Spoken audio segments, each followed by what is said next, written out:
Lens cap. Aperture. Hello, everybody, and welcome back to the Cheap Seat Critics podcast, where today we're covering Sky Captain and the World of Tomorrow. And hello, I'm one of your hosts, a Geeky Writer. I'm Crimson Maroon. And I'm Sprinks, and hey, if you're listening from New York City, because I think partially this movie takes place there, you can find us over on, let's go backwards. Can I do this backwards? Blue Sky, Twitter, TikTok, Instagram, Facebook. Is that it? I think so. And then we have LetterBox, or average out graphs of whatever we have done and covered. You can find us on audio platforms where you could be listening to right now. But if your cup of tea is actually more visual side of things, you can find us over on Spotify, Rumble, and YouTube. Really throw everyone for a loop there. And let's run into that intro.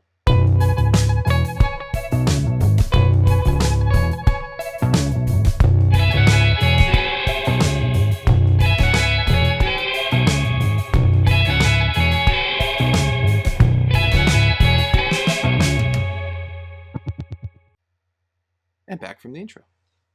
All right, I suppose we should start with our histories of this movie. I imagine it will be fairly brief, but we'll see. Starting with you, Crimson. Starting with me. So, my history. I have heard of this film. I've seen it many times at Goodwill's. Um, Past that, I've never seen a trailer or any clips of it. Just the DVD. And that is it. What's the All right. podcast? What's for the podcast? All right, Sprinks. Sure, I have heard of this movie before, I believe. And the only thing I've seen it, I feel like it was in a Seen It game or something. Because I know of like one little clip of Joe and Polly standing in what I thought was like an observatory as a blimp went by. And it's like the weird coloring and the look of the movie. And I'm like, wow, this really stood out as being different. And I think that's why I latched onto it. That scene in my head is nowhere in this movie. So I don't know if it was a thing that was only for trailers that I saw or something. I don't know. And that's all I know about this movie.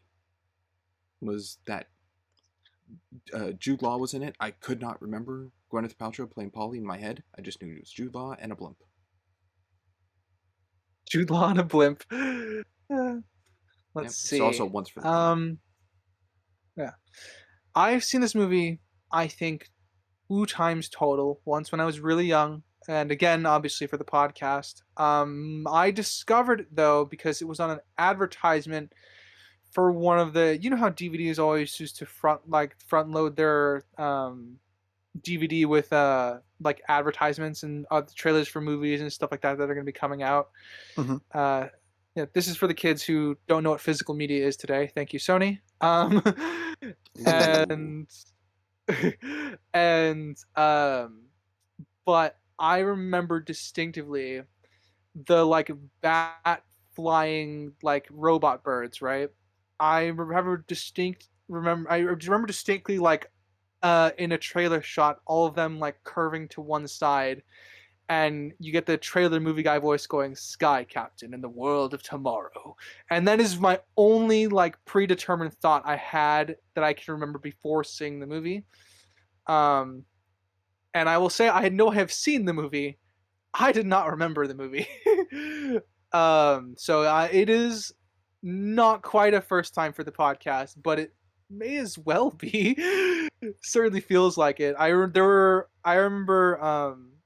the first 20 minutes of this movie very well, and then I remember like the Royal Navy airships at the end. Those are like the two images that I remembered before watching this film again.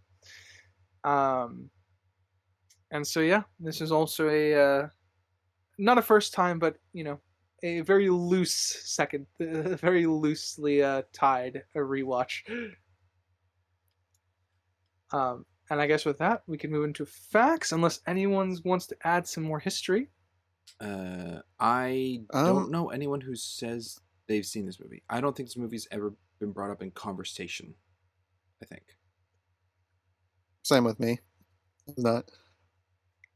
This movie came up in conversation, I think, only once with my mom, and that's because I told my mother I was going to watch this in the podcast. She's like, "Oh yeah, I remember that movie," and then she gave me her opinion on it, and I'm like, "Yeah, I agreed with that opinion," which is what we're covering today. So, Lovely. um, And this yeah, is not an American football film. No, we are you.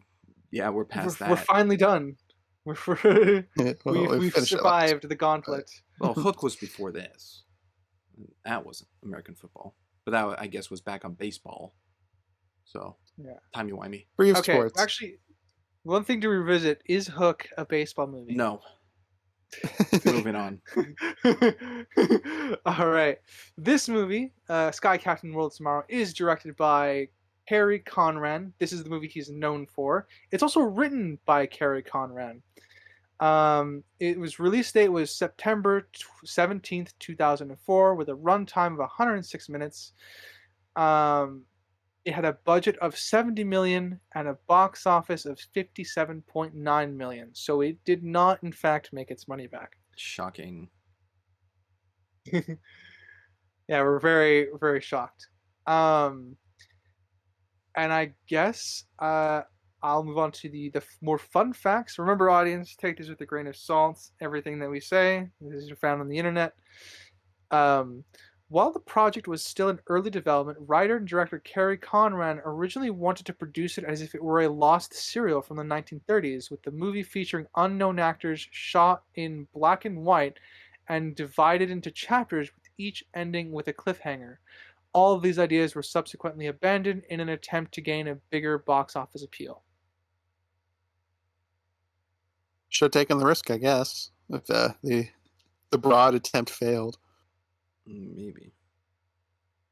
Yeah, I'm kind of in agreement with that as well. I think it would have been more interesting to see this as a full-on black and white movie, especially in the early 2000s, where a lot of films were kind of obsessed with color and color grading at the time. So I think that this being a throwback might have ended up making the film better, possibly.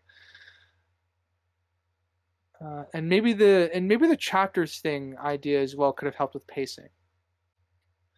Um, when Polly is on the phone to her editor reporting the advance of the giant robots, her line is, "They're crossing 6th Avenue, 5th Avenue, they're 100 yards away."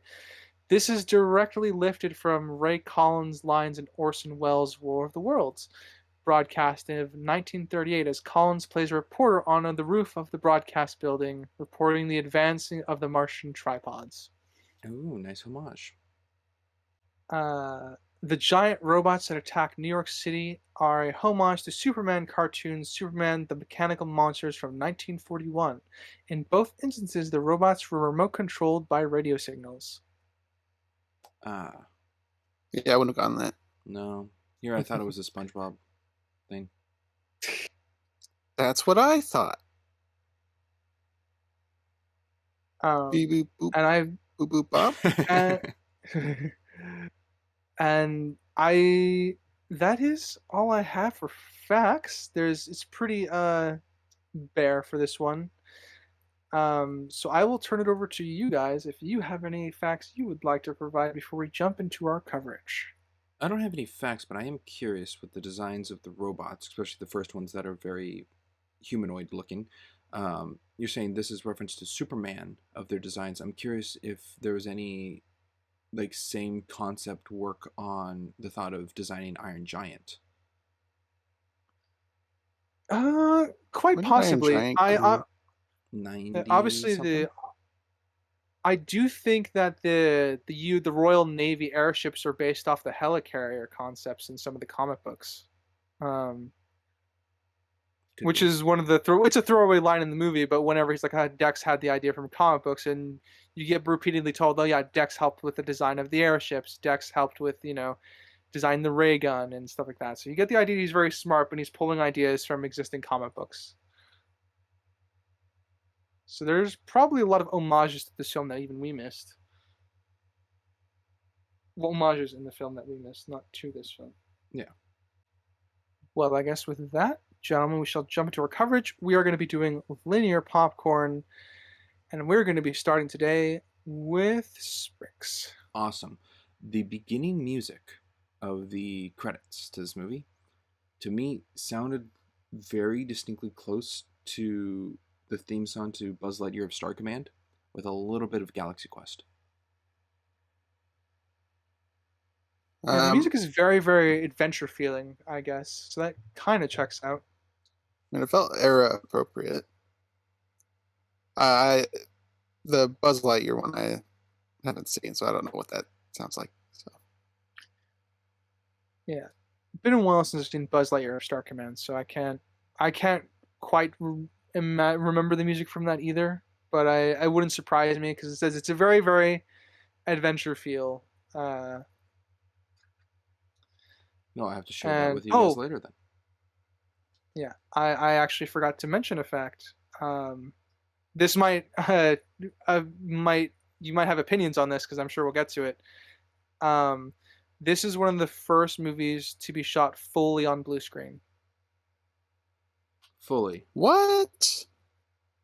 almost fully. Yes, Okay. Almost I full. think there's I think there's only the only practical things I think in the film was the inside of the cockpit of the fighter, but it is But a everything out the film that window is would still be, On a stage. yeah. yeah. Okay. Well, that clears up a question I had. I figured we would. We're gonna definitely, I'm sure, dive into the visuals. Um, and sorry to break your point, Sprinks. No, all good.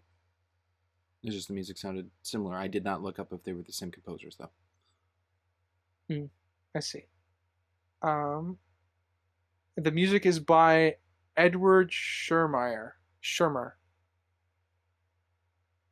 I'm not familiar by name, but I rarely am when it comes to composers. Yeah, I only know a few composers by names. I know like three. I know two anime ones by name, and then I know like five like Hollywood movie ones. Yeah, it's not Zimmer. It's not Williams. It's not Giacchino. It's not Elfman. It's not even Debney And it's not in Silvestri or Silvestri. Or Raj Rami. Sure. or Hiraki Sawano. We keep going. Um, all right. And I guess with that, do you want to jump somewhere, Crimson, or do you want to continue along? Sure, I'll go with what you kind of did breadcrumbs of the visual aspect of the film. Broad topic. Uh, it definitely has a unique identity. You could probably see a screenshot of this film and immediately know it's from this film, even if it doesn't have like the cast. The like overexposed parts, the blur effect, just visually pretty distinct, which I think is in this film's benefit that it has this unique identity to it and that it sticks to it. I think that's the most important part. If there were parts where it took itself too seriously, I think it would diminish it. But I don't think this film really took itself too seriously. Yeah, Well, I think for me the this is gonna sound really really terrible. You know how the first Avenger movie has that kind of overexposed feel with no. its at least the stuff in its past. It has Oh, a little yes. bit of that. Yeah. Um, I think this movie walked so First Avenger could run. Bold. I don't like that. Yeah. And yeah, I'm sure you don't. I would say that this it reminds me of First Avenger in a good way, like that they were trying something new and they didn't quite succeed. And I think First Avenger kind of perfected it, if that makes sense. The kind of visual aesthetic look of like a throwback to having a 1940s aesthetic and a 1940s look. Um, within the context of like a a colored more modern film, and that's not to disparage on things like Saving Private Ryan or anything, but it just reminded me of First Avenger in that way because it's kind of got an alternate history thing going for it. um I would say the gimmick probably wore off on me though about 20 minutes in for the visual, because I think for me it gets really hard to look at subjectively. at a certain point. Um, but again, that's personal. I think I don't know if I could take an objective issue with it because I I can't say like it was hard on the eyes for anyone else but me. I guess. Yeah, I didn't really get eye strain or anything towards that. Oh boy. Well, I guess since we're already at this topic, not for me to be coy, I think this movie is doggone ugly. Yeah. Go I on. mean, It's hard to look yeah. at. Go on. A mix of It, the overexposure, the milk covering sheen on everything, the blue screen, like almost black outline of all the characters moving around on a fake set. It's hard to look at. Yeah, for yeah. me, I see that as part of the charm of this film. Yeah, I'm not like I said. I understand the intention behind that charm. Like I said, for me personally, at about 20 minutes in, the gimmick got old. For me, I do like the serial homage that it's the look of this film is going for. I appreciate it. I think they do a good job with that homage, but I do think it overstays its welcome to a degree. Incredibles did it better. Well, different medium, you know. Different medium, but yeah, again, I see your intention with that. Uh, Um, just all right. like some of my favorite visuals were during the first robot attack, where you had like the silhouettes of the people pointing to the sky, or the machine guns silhouetted as they fired. I thought those were really good visuals. Yeah, I wish those were I consistent though. It felt kind of front loaded on the like yeah, 40s imagery. yeah, like I said, I loved all of that stuff, and that for me felt like in part with the aesthetic, but obviously that because that wasn't in the rest of the film, that's where I think, like I said, the 20-minute mark is kind of where I started like, okay, this is starting to get harder to look at because I'm not getting the 40s like the 40s eye candy, I guess would be how I would phrase it. Yes, this would be a Yeah, movie that Carl Fredricksen would be sitting watching as a young kid. Adventures out there. And yeah, I think he would. yeah, I'd agree. But I also, again, I don't disagree with your point, Springs. I do think the film is very hard to look at for me at a certain point too. So Yeah, it reminded me a little of it's like a Scanner Darkly, of like how artistically different that movie went with its approach of look, which I guess makes mhm. it a standout difference. Um, and Scanner Darkly definitely looks very different than this movie, of course, but just those kind of like different standout movie looks. And the Mhm. first one that came to mind when I was watching this was Sin City. Now, that's not a film I've watched all the way through, Oh, but that's a good call. I've seen enough of it to draw the parallels in my mind. I was gonna say, man, you didn't think of Kung Fury, that wonderful masterpiece? That I And think that's that definitely got a unique style to it as yeah, well. I think that was just a lot more colorful. Well, that one was emulating the 80s, different time. That's true. Uh, all right, that's very fair. I will jump to, I guess, the well, you kind of already touched on a lot of the bits here in the beginning that I really, really like, but I liked the transition from the radio signal to Sky Captain. I think it was a kind of a, it gave a kind of heroic adventure introduction feeling to like building up to the hero arriving in his prop plane and stuff like that. And I think I liked the pacing of that, and I think it's a good introduction to Sky Captain's character, showing he's on patrol. He's not above patrolling. It's a nice little character detail as well. Sky Captain, can you hear me? I've said it 6 times. We're waiting for you to show on screen so you can answer. Sky Captain. I don't know. It was a little goofy. Dragged out. I'm kind of Yes. surprised they didn't Just waiting add for him to be on screen. the sound effects of like a radio signal, like the Morse code kind of sounding. I thought they did, I thought or at they least you know did. like Yeah. that sort of thing. Yeah. I thought Oh, that was I thought it was. definitely there for me. Oh, I thought it was just the music playing. Maybe it was Oh. incorporated I think in the the music. music. But The music, I think the music starts playing when Sky Captain shows up on screen, but when they're calling for Sky Captain to come and help, I do think they do the radio signal. And he was already flying there too. So Yeah. Uh, yeah, definitely goofy. I agree with you, Crimson. I still think it fit the at least the tone of the first like half hour of the film, though. yeah, I got a possible overarching question. How many all right. how many fade transitions did this movie have? Fade transitions. Yeah. I didn't Not keep like track, so sorry. Didn't keep track as in like very little, or didn't keep track as like there were so many you couldn't count? I mean, I didn't count. Like I didn't. Like I said, I don't really look for transitions unless it's like unique, I guess. Like Scott Pilgrim kind of level transitions Okay. where it just kind of varies up. So the fade transitions to you didn't come across of like cutting to commercial breaks?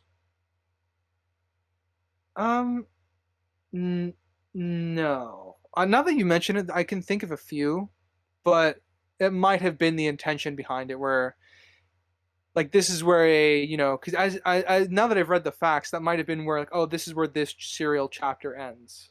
Okay. That could be. Because I was really second guessing, am I watching a version that's like taken from television? Yeah, Like, are no, these that's fade in the transitions actual cut of not the film. okay? I'm like, are these not Yeah, supposed to be here? Okay, because one of them was really darn bad, I think. yeah, Like, I do think it's in the actual. It is in the actual film. I remember it because we had it on DVD, so I do remember the fade transitions. They they were there. Yeah, okay. I would say. I think the again having read the facts now, I think the intention behind those fade transitions, like this is where a chapter break would have occurred in the original vision for the film. Gotcha. Yeah. Um, the one I thought was egregious was at 23:46, where Polly puts her camera behind her back, and Joe is like, you only take photos when I say you can, or write things you say, and she goes, okay, and she puts it behind her back. The fade starts with the camera behind her back and fades back in, still on that camera, before then fading into fades to black before then fading into the next scene, rather than the camera to the next scene from black. So you wanted a crossfade instead of a fade to black? The fade to black's fine, it's throughout the movie, but the fade to black coming out of the black goes into the next scene. The coming out of black in this went back to that same shot. I was Hmm. baffled why is that still in this final cut of the movie? It didn't make sense. I mean, I remember the scene. I don't remember it doing the fade in and out thing, but I'll take your word for it. Yeah, I imagine the film would do that. Yeah, I got nothing to say in defense of it. It's probably a screw up, or they, like I said, if I'm going to be super generous, which I'm not going to be, I would say that it's probably has to do with like the intent, because you know how sometimes in old style films, when you try to fade transition, sometimes like it bounces back and back in really really old movies. That would be my guess, but at this point, I'm more likely to name that as a mistake. I have it as a mistake. So I'm curious Uh, of mhm. what Crimson's about to say. How dare you? You're not a host, so you can go make your point. Okay, how kind of you. Um, I'm curious. They showed Wizard of Oz in the theater, being that this movie's set in 1939, which I had to do a little bit of Crimson work to figure out what year this I movie is set in. Yeah, I also did the same thing, Springs. Yeah, it was on the newspaper. So 1939. I'm surprised they used a colored part of the movie for how muted and decolorized this movie is, rather than taking like an earlier shot or the end shot with a sepia tone. And if it is to convey the scene in the movie to the conversation at hand with Polly and the doctor, I think they should have done it with the when Dorothy goes to visit the fortune teller, which is at the beginning before Mhm. the tornado. Yeah, I don't know what the intent is. You had the like side profile of the doctor looking at her, and in the middle you had Glinda in her bubble, like centered Yeah, very like good things are to prominently. come. Is it like So that it sky seemed captain? it seemed intentional that the bubble was dead center on them and focused. So I don't know what the intent is, but there does seem to be intent on it. Well, let's delve into it. What do you think the intent is? Because I think this film is so like v- focused on visuals, I think it might be more just visually striking to have that in the middle than anything maybe paralleling the film or symbolic. So a So big I pink think it's purely bubble. for a physical aesthetic. Okay. Do you think it was like the closest idea of like a spotlight? Um, I don't think so. I don't know what it would be shining a light on, Well, not so to shining the light, speak. but like filling the size of a color, like to build tension. Like something's coming, it's filling the screen, which is filling the middle part from them, cutting off the rest of the movie. Yeah. I I mean, I would feel like say you could have like the flying monkeys be like a foreshadow to the flying robots if you wanted Could have done that. more direct stuff like that. Yeah, I would say because I also, funny enough, I wrote down, I wasn't sure what the symbolism was, but because of the way it's framed, I did think there was symbolism. I think at the time, my initial read of it was like, oh, okay, like Polly is getting her call to action right now, like in terms of like the hero's adventure or whatever. And in the movie, we just been got introduced to the whole mystical world, like where everything's changing for Dorothy. the main Dorothy. Thank you. Oh, God, I was gonna get strung out and quartered. But yeah, I because everything changed was changing in that moment for Dorothy. Like magic was just introduced to her, so like her worldview is changing. So too is Polly's about to change. That's kind of how I interpreted the symbolism of what's going on in Wizard of Oz behind them. Um, Obviously, mine is a little bit more of an abstract interpretation, but that's No, just my no, that, best yeah. guesswork based on how everything was framed. And do you think Walter Jennings was supposed to be like Glinda, like giving news of a change? I mean, he is like serving as like a call to action. So I would say yes, he is serving an equivalent of like, the generic person that's giving the character a quest. That's kind of what he's doing. He's explaining the situation right now, or at least trying to inform her of the situation. Hmm. Okay. And Sprinks, I guess, what's your interpretation of it then? I think it's I think it's the connection to the characters and trying to do a two in one of the bubble coming down, being that they chose the bubble to be the center point is like, and Glinda is the good character in the original take of the movie, not our own of our coverage Yes, of not our own, our no, correct take. Yes. nah, Yes. that c word I wouldn't use. But I think that's to show like Joe coming in to save and be the good guy kind of thing, like coming towards the mystery of what's going on, because then it results to Polly running around not knowing what's going on before Joe shows up. And I think Polly is to be the connection to Dorothy of like this is a whole new story, a whole new place to understand. And then Walter Jennings, the doctor, is to be Glinda, giving like good news, but has to run off, much like Glinda is like, oh, do this, beware that, I gotta go. And that's the connection I see on those two fronts. But I do think the Mr. Marvel or the Professor Marvel scene with the fortune telling probably would have fit better and maybe looked a little better with the sepia tone being used in this muted world. Yeah, I think it would have made, at least it would have been more visually consistent, I guess. And I think it would have helped with the atmosphere to look older too. Hmm. Even though Wizard of Oz is famously, a really popular old movie. It is quite famous. Check out our coverage of it. Yeah, that's That my line. that I hope I would be know. famous. But um, I yeah right. I will. mm, jump to the. It's a bit cliche, and I wish it had a bit more relevance. Um, but the blueprint of the machine that she obtains from the scientist because they dropped it or left it for her, take your pick of which happened. Um, the only relevance that it has is when she gives it to Joe and Dex as a means of like, hey, you should include me because I know things, that sort of thing. Yeah. Um, Curious when we get to Summers and Writings writer on a matter that affected me. Something I don't usually touch on, but world building in this movie. Oh man, do I have a lot of notes? Yeah.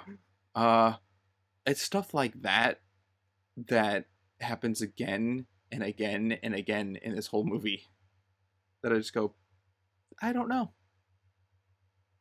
I think this world is very conceptually cool. I don't understand a single fucking thing and how it functions. um, this kind of goes into a bit of a broad topic, but I don't think they do time very well in this movie. Well, I can agree because there is a screw up they do with time. There's a few, but Yes, the one I have jump to yours is if you want. yeah, Yeah. me finding what date this is after the robot attack in New York. The I was like, oh, the head articles are written by Polly Perkins, so she has like head pages, and the first paper that pops up is March 17th, and the second one is March 19th. So it's the 17th and 19th following like stories. Later in the movie, there's a part where Polly's in the plane with Joe, and Joe is like doing the star charts, and he goes like, "What day is it?" And she says it's March 2nd. Of the next year. Oh, of the Of next. the Oh, next year. that's where I'm confused. It's That's 1940 now. that's so. I have something similar to that, Springs, but it's not as reverse. Like we had all the articles that came up today, and then Polly says to Joe that she met a scientist today, implying that there was no time skip between the attack and her showing up in Joe's office. So she teleported there somehow on the same day. Huh? And also like we have the articles that are also in con- they are not in Incongruity. continuity. Yeah. No. Well, more on her teleporting.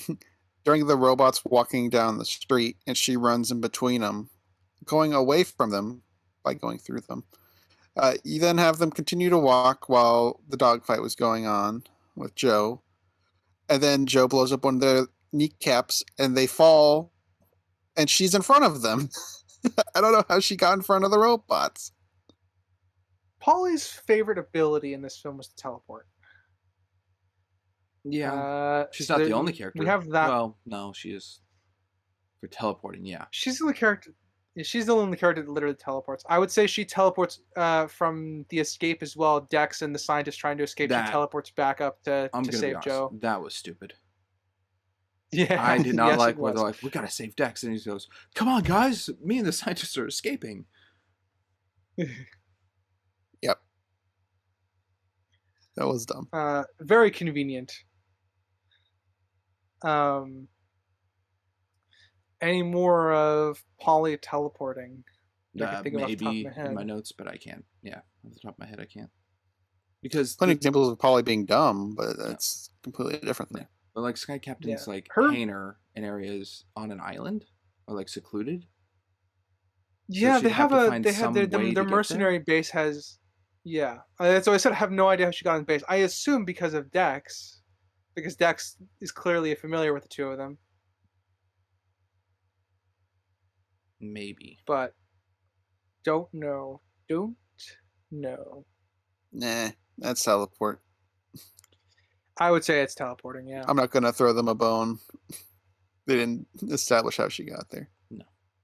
Uh, I get it's a special prop plane, but the way Sky Captain is maneuvering through these like really densely populated buildings is insanity. It reminded me of a helicopter scene in the 1998 Godzilla movie. It's It's a very bit more feasible specific. than this. Yeah, Now just he's talking going about the whole between fish trap scene. yeah, just going between buildings and just going back and forth in New York and felt similar. Yeah. I mean, it was bugging me in this. One, because it's a plane. Two, why isn't he just flying over the freaking city? Why is he listening to him like, all right, turn here, turn there, go up? He What are could we just doing? shortcut. Yeah. Uh, he needs a hot air balloon in his fighter craft so You he know knows which what? way's up. It's cooler that planes have to use roads. There you go. Where That we're Makes is it go, cool. more well, distinct. hey, where we're going, we don't need roads. But Okay, apparently they it's do. just yeah. Um, yeah, I would say I'd agree with all that. I do like the I'm gonna put this in quotes, the dog fighting with the other like robot fighters. I just wish there was a little bit more of that. And it's for me, I guess this is a world building thing, right? This is supposed to be an elite mercenary group. They would have launched all those fighter planes on the tarmac the second that the machines showed up on the radar in mass numbers. It bothers me that the only time we see that all the planes on the tarmac are just they didn't react to the city being attacked or they didn't react to a bunch of machines coming straight for them. Really undermined the world building of this supposed mercenary group. Oh, like it was mentioned, the world building in this is pretty doo doo. Like, I Yeah. don't get the robot varieties. Like, what is the point of the giant nothing burger ones in the beginning when you have the flying ones that can also pick up the generators that they need? You have the wiggly armed ones that can also shoot as well as grab and are more mobile. I don't get the point of the big tanky guys. And then you got Robot Chick, who's if you have the concept of like, well, these robots have been upgrading themselves over the past 20 years. She was there from the beginning with the original what's his face? Creator. Uh, Yeah, the original scientist. yeah, Totenkopf. Totenkopf. So that's Totenkopf. like the robots were upgrading and becoming better over the years. It's the same robots, so I I don't understand it. can't do anything with that because your example of her not changing and we see no change to the robot designs. There's no like outdated ones. There are no like past blueprints. There are no like this is Mark 70. There's nothing. Exactly. Yeah. So I don't know Can't keep what track of the it. hell they've been doing for 20 years other than trying to Exactly. shrink animals. Yeah. Yeah. I got nothing. I'm in agreement. I would say again, I'll reiterate. I think I like this world in concept, but none of it makes any sense objectively. It's too zippy. Yeah, I don't know why the robots started 3 years ago. Because that's all we had. Yeah, he It's said the robots started appearing 3 or 4 years ago to like stealing generators and tech that they need or whatever, and that's kind of what sets them on their adventure. The problem with that is, um, these robots would have been doing nothing for like the preceding 20 years, yeah. unless we're supposed to believe that's when Totenkopf passed away. Well, that's what they say. He passed away. Yeah. But these robots are probably activated and working when he was still alive. Mm-hmm. Working towards the goal. But if no one's alive to change the robot's design and output, I guess Totenkopf just put in a year and just like, oh yeah, we'll get it done by then. That's helping the writers because that's not in the movie. No. Other than like they're launching the missile at the countdown now, 20 years after. Because the launch was predicated on waiting till they get the Adam and Eve stuff. It would have launched sooner if they hadn't lost that. Okay, so a failsafe. As soon as they get it, then bam, they can go. They're ready to go. Speaking about just like not necessarily pacing, but the structure of this movie reminded me a little bit of Sinbad. Oh, and then we go here, and then we go here. And then we go And then we here. go here. But we're gonna start off telling you like the connection of the characters, and then you know the curse that's kind of going on, like the bad guy, And then we're gonna go here. Then we're gonna go here. Then we're gonna go here. And then we're gonna bring back, oh yeah, the bad guy. Something's up. And then we're gonna trick or something and we're gonna win. I mean, I felt that with the mine and Shangri-La. The mines, I don't really understand the mine scene at all, because that's where the signal came from, but that's not where the operation was. So I don't really know what No. sent them Also, there. those bad guys that turned on them, they weren't working with the robots or Totenkopf, right? Because those were all No, robots. they, These they guys are were the. they They they are? wanted they were searching for the Adam and Eve thing, so they had to have known about it So the and robots been on hired it. these guys? I guess question, or the robot chick could have, I guess. I think the robot chick can facilitate that stuff, but again, that's for really writing for the writers here because she doesn't say a word the entire No. film. She doesn't need to, but And if she her was inner facilitating help, it would be nice to know. I'm like her introduction kind of really goes off that she does things on her own. Yeah, it's all over the board. I do think they were with Team Robot. I don't know how they ended up on Team Robot, but that's how Team Robot got the vials, was through those two traders. I don't know why they didn't kill them and just lock them in a vault with TNT. I don't Well, know who set up the TNT. you had to do like a Uh, really cool cartoony, Superman thing, right? Ah, I got you Yeah. trapped. I'm gonna blow you up in T minus 10 seconds. so did Haha, they you will send a certainly signal die to from this there? death laser, Mr. Bond. Now I will leave the room completely. Send a signal from the mines. Yeah, did they send a signal to the mine just to trap them? Was that the plan? I guess so, with how it lined up. Well, so I think it might be that the signal's relayed through that place because you can relay signals through a station. So like when they trace the signal, they end up tracing it here because that's where the signal was relayed through. And we do know it is a base where they formerly used to be. So it could be possible Shrugging my that like shoulders. Yeah, yeah, the movie it's an easy line saying that this was a relay station or something. yeah, that's all we needed. But yeah, I'm in agreement. We don't really get any answers regarding that, No. and so it just adds more feeling to the we're just going here for this. We're going here for this, Yeah, it also and felt, we have MacGuffins taking us oh, from one place to the next. everywhere. Uh, I do think it fit with like the 30s aesthetic when it's like, oh, what's in this mine? Uranium. I'll just stand right next to it.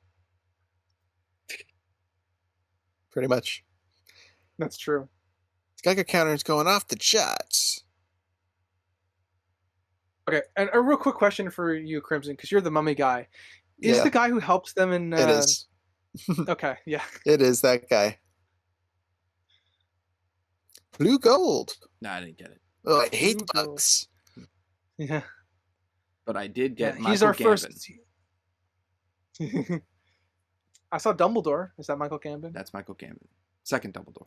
Okay, Yeah, second number. Dumbledore. Yes. Also wasted.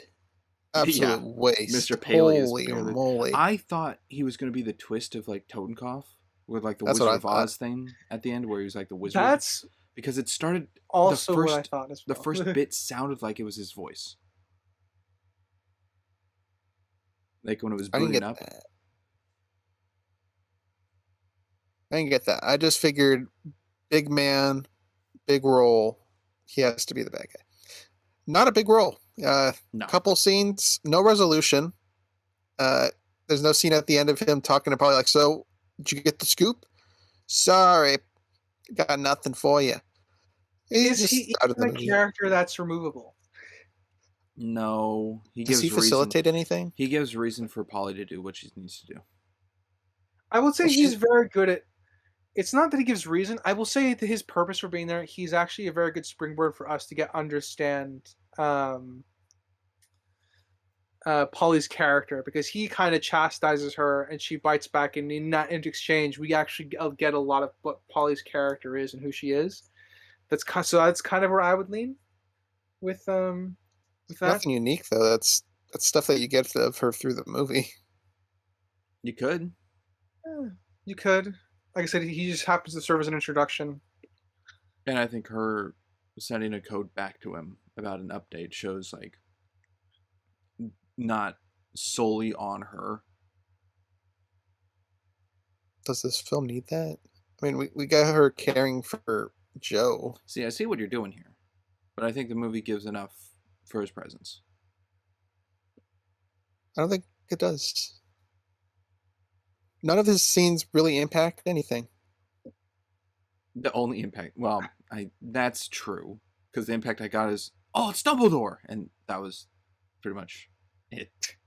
She was going to go on the adventure, whether or not she talked to him. She didn't have to call him story wise, like that's not a required thing. Her calling him didn't change the story. But does it change her? Not really. I don't think so. It's not like he dies on the other end of the phone and then we see her being like, oh my gosh, she was my mentor. Anything like that. It's just her calling her boss. I guess Mr. Paley's presence does state that she's not independent in her journalism. She's actually working for like the Chronicle, the news place. Well, you don't need him for that. You can see the building, the Chronicle, as they zoom into her office as she works. I mean, it's very clearly part of a business. She's not just working in her apartment. No, but she's also not just like, oh, I got a scoop, I'm gonna go. Like she tasking herself to things. She runs it by him. The way you're framing it kind of sounds like it's required to need a boss figure. I don't think we need a boss figure. It's not required to need one above her if she is the boss, and she's not. If she was like the head of the Chronicle, then no, we don't need him at all. She can run what she needs to do, go what she needs to do, put herself as like, in danger's way to get things done. But she's not. So it does feel more like Lois Lane and Harry. Yeah, Harry. Yeah. I understand the need of that, but I feel like any generic character could be there. But I think I do think he's removable. At her office, like calling her boss, like, "Hey, I got this scoop. Can I go?" Thank you, boss. Hang up. I mean, we don't need a whole character for that.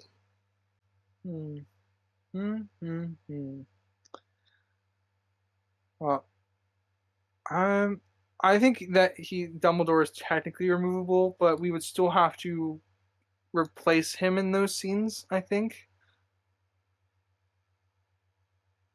I think it's on the vein kind of like the Airbud villains.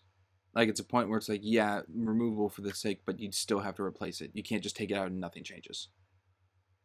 And Airbud, I mean Airbud, the golden receiver. The receiver, yeah. Just for clarification. Yeah. The clown is not removable. No, can't take it. No, it is not. But it's also not like the dad from Big. You take him out, nothing changes. Well, yeah. I mean, the dad, I barely even consider as a character. So. I'm just saying, like, take it out and nothing happens. I mean, the big one we have is like Alien Invasion, Daphne. Take her out, nothing. All right. Well, I guess he's staying by technicality because we're not coming to consensus. I guess just so it's out there. I'm team remove. I'm team not remove. I'm on team remove, if only by the slightest of margins. Well, then that's taking the character out. Add to the list. Also, we've added things to the list. We haven't updated that last recap. We're going to have to do that for this recap. It's been a while. I mean, it has to be unanimous, so. Oh, it does? Not added. I thought it was two. Yeah. We've always stated that. All right, my mistake. Yeah, it's got to be unanimous. Yeah. What else the like boss guy and Relic Hunter would have been added, but Sprinks, you were adamant he was not removable. Yeah, don't remember that, but okay. Yeah. Anyway, hey, Crimson, you talked about when Polly was running around with those robots. I did. When she runs off to the alley and like a cop is like, "Hey, miss, stop," or whatever, and she runs in the alley and takes out her camera to take photos. What is she taking photos of? The alleyway. I Exactly. mean, based on the shadows, she's taking pictures of like the robots in the sky, but the angle's really weird. Yeah, I would say no because of the angle. And she's not taking one of any in the street because then it cuts to the next scene where they're coming down the street kicking a car. So from where she is, there's no ground level ones to take photos of. Oh man, the world not being consistent with itself Yeah, in this movie, so I couldn't agree. imagine She's it. just taking a photo of an alley with nothing, which really diminishes later when she's like, "Oh, only have 2 photos to take." When our She introduction took a to picture taking of the photos. floor and then a picture of a lion's cap. All Well, first right, off, she's clearly not the best. I think taking a photo of the floor is with the lens cap still on because she didn't take it off. Probably. I think she has 2 photos that are just complete black. That's a little bit funny. I will say I will jump to I do like Polly and Joe's bickering. They come across like they know each other really well, and it's they get a lot of their history off like through dialogue, which I think is effective for the film. It's just for the sake of expediency. And I do think a lot of their banter, while it is cheesy, I think it's fitting for what the film is trying to go for. Yes. I think my favorite part is like when they're in the jungle area. It's like, "Did you have an infirmary?" He goes, "Absolutely not. No. I cut your fuel line 3 months." Yeah. I think that's my favorite bit. Yeah, that's a good one. Oh man, what's my favorite bit for the two of them? That's a good one. I do. It works for me. I like the one where they wake up in bed together, and Yeah. And um, Joe is so fascinated by her that he does not know that Kaji is right behind him. I think he does know Kaji's there actually, which I think adds to the funny, Oh, the sense of humor. I I took it he didn't get rolled over that. and got surprised. Kaji just laying there watching Yeah, as everything's going on. Kaji's a freak. He's a bit of perv. That's established though, you know. What was your favorite joke, if any, in this film? Which one landed the most for you? Because there are a few. I think Oh, Springs probably stated it already. oh boy, what's my favorite joke? I didn't laugh at anything in this movie. Well, I guess I scoffed at when they're like, "We gotta find Dex," and Dex just pulls up. But that's Because not of its really. absurdity. That's Yeah, that's not really a not joke. exactly a joke, but No, that counts. It is an absurdity. I don't I would know. say that's all right. I think my favorite joke by default is the one where Dex is like, "Don't shoot any of them down. Like, don't shoot at them," and he already shot one of them down. I think that one worked for me as a kid. I It makes me smirk now, but I didn't laugh out loud this time around. Yeah, I think the funniest thing for me was the final line of Lens Cap. Yeah, for me, the Because That's fair. movie the movie I didn't earn imagine it. all of us predicted her final shot would be of him. At least I did. So I like this version of that got screwed up. So that would be mine. Yeah. Um, Not a super funny movie. I do like that there is some humor in it. I don't think it helped keep the tone of like the super cheesy um So it wasn't super stale. 19 yeah. Cuz I do think the movie is more on the stale side. uh Crimson got a point. Oh, I'm sure I do. Um, let's see. All right, while you're Where finding one, does Springs. no, I got it. Um, Okay. how does Polly know where Jennings' like lab is? Do we get Don't know. established to know how she knows that? We don't know where anyone knows where anything is.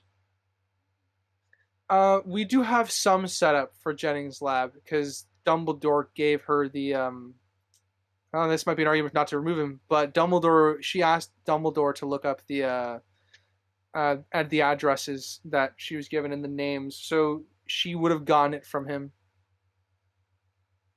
Oh. Well, that would be in the non-removed camp if he did deliver information Yeah, we plot don't see related. that. We do. He's He, asked. He's she asked to does say deliver look it. up We see him things taking. on Walter Jennings. Yeah.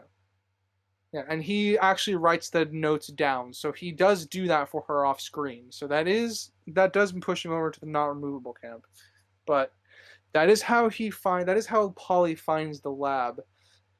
Um, We don't know how Robo Chick finds him though. I don't think we really yeah. need to. For all we know, the Totenkopf kept whereabouts. It's kind of implied that there's spies everywhere looking out for the scientists that were a part of the Totenkopf's projects and stuff like that. Because at the very beginning on the blimp, the guy thinks he's being followed, and that could be another employed like person for all we know, because the robots employ people Seemingly. seemingly. Mm-hmm. Spriggs points. During the news article bit, when it's cutting around the world like all the news ones, is the one in Tokyo showing Godzilla?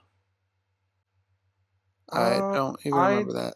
don't Oh. remember. So Okay, because it's a silhouette that looks like Godzilla to me. It doesn't look like one of the Oh, robots. oh. I know what you're. Yes. I think it is kind of emulating Godzilla, or at least a monster. Yeah, so I'm like, Um, is Godzilla in this world? Yeah, we don't see any like dinosaur-looking robots, but we do see some interesting creatures on the island. Yes. So we know that they're conducting experiments of some sort. So it is possible that a version of Godzilla exists in this world. It's just not on screen. Weird thing to throw in, though. It is, yeah. One of those classic 1940s serials. The robots in here have worse aim than stormtroopers. I know we're I gonna have the whole actually debate. no. I was gonna say No? I wasn't gonna say debate. I was gonna say I said first order There troopers you in go. my. See, you always I, correct me. yeah. They're all bad. Yeah. I gotta make sure Maybe Joe's not. okay. Maybe not the clones, but yeah, it was terrible. The Robo lady first interaction of like fighting Joe at the scientist's place. She chucks him across the room and then shoots near him while he's just sitting in the corner, recovering from getting knocked over. She couldn't shoot him. You have the giant robots that can't shoot a plane that's flying straight at them without maneuvering. Is that our first instances of plot armor for him? Because he has a shit ton throughout the film. Oh no, his first dogfight was just filled with Yeah. a plot armor. He's He should have fine. been shot down so fast. Best pilot ever. Yeah, I don't understand I'm why. fine with him not getting. I'm Why- not fine with him not getting shot down, just because that's like his character trait. Well, the robots But aren't opening fire. I do. Yeah. I don't get why he put a tripwire so high up. Well, he hasn't lost I Empire don't get Strikes the whole Back, so point. They've been fighting them for 3 years. So I don't even know why he bothered using his machine guns on the chest of them. When we see at least a headshot works on the smaller guys, the wiggly armed ones. yeah. And yeah, the tripwire was just, I guess, to slow them from stepping on her. It's like a reactionary Maybe? thing, not a strat. I don't know. The bomb thing should have been the first move because they know it would probably work. I'm in agreement with that.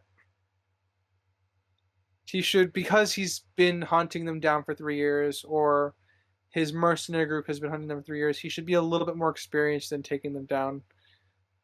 Again, unless the robots change every time they go out. But we don't know that.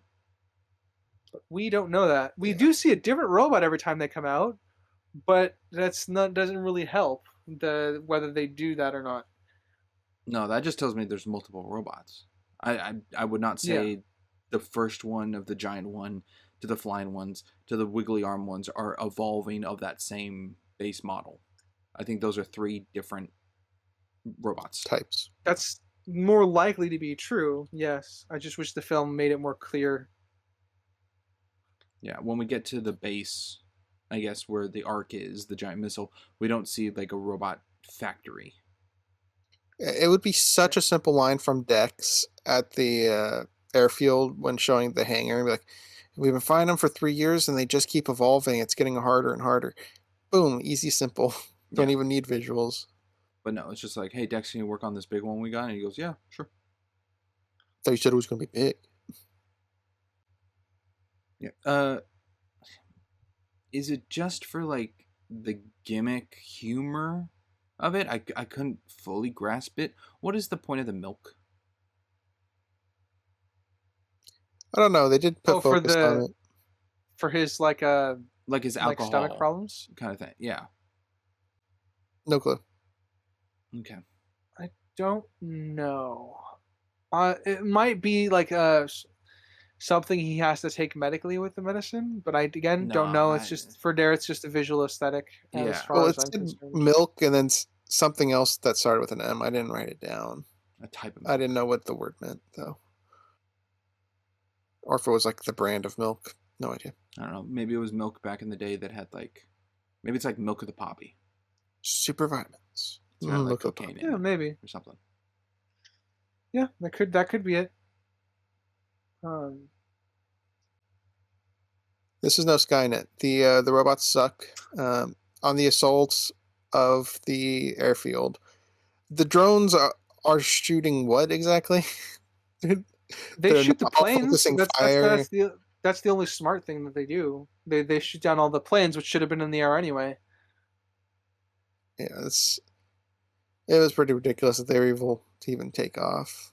Or, I mean, even when they come back when the chaos is over and they land, I don't know how the wiggly armed guys didn't hear or radar or whatever way they can sense things. The plane arriving there. Plot armor. Yeah. Also, plot armor that when Dex is like, don't shoot down, one has a signal, there is a visual indicator that Joe can see of the one with the signal on it. Meanwhile, the big robots all have signals. I don't know why the flying ones have a leader. I don't know. That's the I one guess it's commander still droid. just the one. Yeah, it's the commander droid. That's all I can guess. I will jump to I guess their arrival in the Himalayas. I The Himalayas. No, not that one. Snow cone? not that one. I don't know how they landed, but good for them. I find it. I like the implication. This is just a subtle thing. To give the world building at least a little bit of a compliment. I do like the ideal that it's building up. Sky Captain is like a world, a world weary traveler almost. Not a world weary traveler, but just someone who's like just been around the world. Like he knows to get exactly what he needs to bribe for help in the Himalayas. Like he knows what this person wants. He wants specific sausages from, some Do you guys specific have country. Venus sausages? Actually, I know Sprinks. Sprinks, you think those are gross, right? Yes, I don't like Vienna sausages. One of the few foods you outright don't like. Yes. It tastes like dog food. Ryder, have you had them? I have, and yeah, they're disgusting. So, but I Had 'em just as a kid. just the Crimson, don't open this yeah, can of the Vienna world building sausages on your food palette. Actually, is my favorite. It's right up there with I don't know what's a weird one. Pork rinds. There you go. That's not that bad. I was gonna say for you, it's anything. Honestly, Yeah. Papadoms. it's right.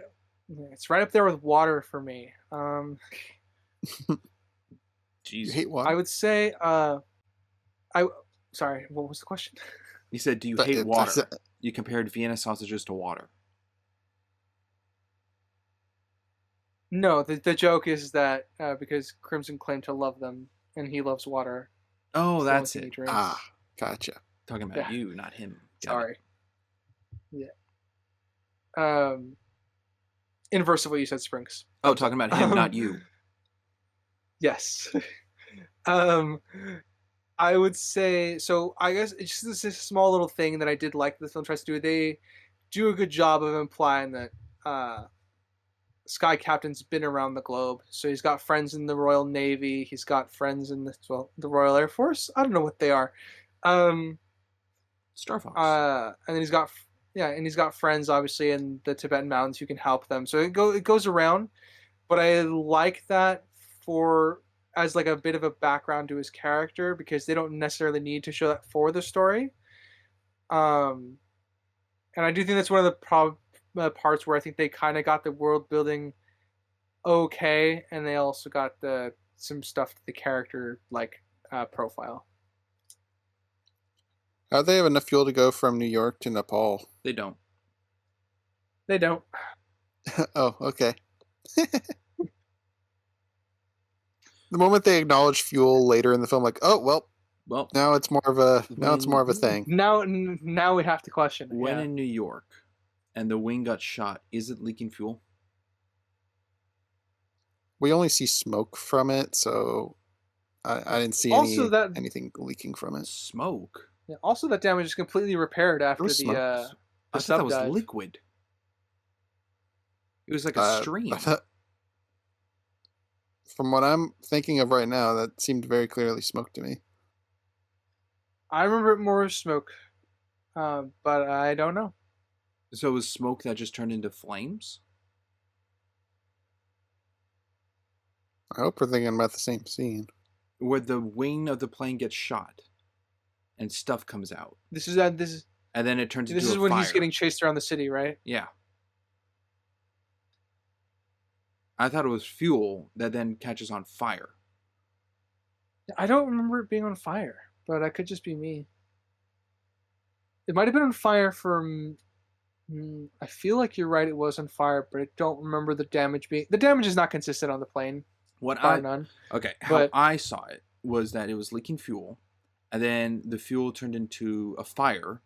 That they were going so fast they couldn't stop. Otherwise, the fire would have gotten to the fuel tank, or whatever nonsense they were going with. That's why he went into the water to kind of put the fire out. But that doesn't repair the hole. So when they came out of the water, it's still leaking fuel. And they never patched the wing of the plane. I guess I'm due for rewatch. I don't remember any leaks, but you are correct that it wouldn't magically repair out of the water. Because I wrote that down of like, how are they able to work underwater? yeah, I'm fine with the plane working underwater. I'm just like the plane's no longer damaged, and there's a hole in the plane, so I don't think it's airtight anymore. Wow, not a perfect movie. Who would have guessed? Shocking. True. Yeah. So how did Dex manage to? I mean, I got a question. So how did Dex manage to stick his gum at a newspaper clipping while in the middle of being Don't know. captured on a ceiling spot? Do not know. I was very confused. Good answer. Good answer. Also, how they know It's that was what they were looking for? ask Polly. Polly's the one that spotted it. I have no idea. Genuinely, I think to not completely rip this apart, there is setup in the sense that Dex is always chewing gum, so it's useful. But I still think Impossible. this is a It's really big ridiculous. stretch. Yeah. Yeah, Not that's only kind of him being able to do it without the robots or robot chick knowing, but also them just finding it in the first place is it's too much. Yeah, and a whole hanger of rubble. I agree. Too far-fetched. Well, and the fact that it was ripped from the map too, it's not just like the whole map. He had to rip it Yeah. in that particular But- location.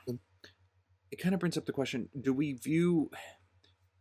Because, Ryder, I know you have this, where it's like, is a movie purposely trying to be bad, which then elevates its score and like feel because it's meaning for that? Is this purposely trying to do the campy factor of like old, like vaudeville looking film kind of thing? Or it's like, I would say it is, hey, but geez, I dear, I don't know wish if we this knew is. where we were going. There, look there, that's the answer. By golly, it is. Like that kind of style. There's a spectrum to that, and I think yes, this film is trying to be campy, but I also think it's not like to an extreme level of camp to where your example of like, oh my gosh, look, there's the thing we need. I don't feel like that's what they're going for. That is a Yeah, feeling because I mean we don't really know. We haven't interviewed the director, right? No. I just I didn't know if it was like that feel of like old.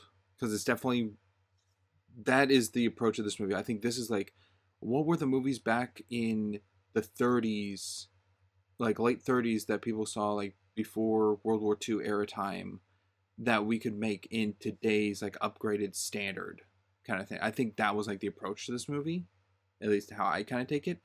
So, that's how they are. That's what the writer creator said he intended. yeah. So And podcast wise, what have we covered in this era? You got Wizard of Oz, and before But that, you had the I could go with dinosaur one, Casablanca. Yes, um, too. Lost World is what you're going for. Lost Um, World. There we go.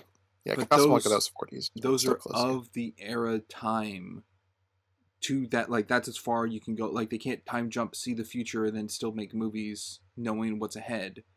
They're stuck to that and yeah, how they made it. This movie came out what 2003, 2004, 2004, I think. 2004. 2004. Okay, so all the years since then on how to make movies to like still relic to like the movies of that time, but with the technology advancements of that time of 2004. Yes, the reason I brought up those old ones that we've covered is I don't think any of them really did what you just explained of the like. There's no Casablanca scene that I can recall anyhow. That's that exaggerated. Of look, a plot device. Um, it's a grounded film. Wizard of Oz, I don't really recall having a Yes, look. so maybe film is not the right avenue that they were approaching. Maybe it was more animated, like Superman or Mighty Mouse or uh, uh well, not Jetsons, but like older cartoons, and like they're kind of There's like definitely a whimsy. certain aesthetic here. There's definitely a certain aesthetic here, but I would still probably hold this up to at least the convenience, because or at least if this is all going back to the gum stick. Um, it's very campy, but it I think it crosses a line in the sense because this film is trying to also be somewhat grounded. So like they didn't go full 100% into the camp, if that makes sense. So in the fact section, you said the director and writer was the same person, right? Yeah. Yeah. So I guess to boil it down, if we asked him about the scene's intentions, if it's more like just poorly done or intentionally homage to the past, what do you think his answer would be? I don't think he would say it's poorly done.